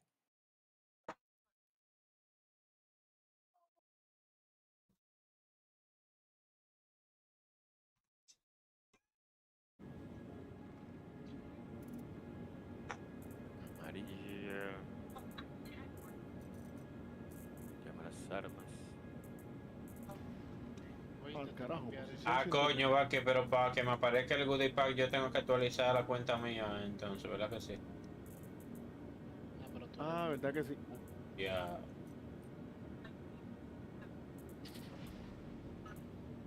Posición 91.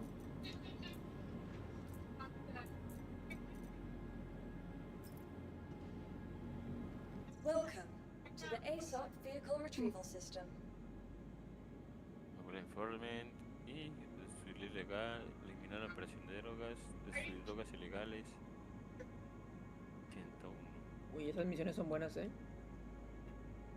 La de destruir las drogas ilegales. Sí, sí, sí. Eso se me gustó cuando estábamos haciéndolo. Ah, ya la acepté y la comparto porque sala de 100.000. Pagan bien. Falta plata y ahorita tengo que recuperar la plata. Your vehicle has been delivered to the following Lo que no location. entiendo es que se supone que uno sube la experiencia en esas misiones y tiene que salir misiones más caras y más duras todavía.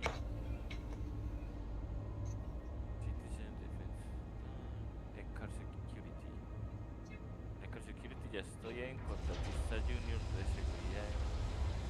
Faltan 1, 2, 3, 4. 5 para llegar al máximo. Ah. Sí, mi amor, ya lo descargué, coño. Verga, tú jodes, pana. Sabes que las apago y te las llevo. Ya las ridiculé. Siempre mandando las vainas mal. A ver, ¿qué otra misión por aquí? Las armas. Por eso es que nunca se ha graduado la pajúa. Tiene como 15 años en esta universidad. ¿Cuánto? ¿Cuánto? La operación de drogas 63.000. Acepté la otra. Please visit us again. Goodbye. Mira, Kili, ¿sigue jodido el ascensor en tu edificio? No, ya, al fin, tengo el sensor desde ayer.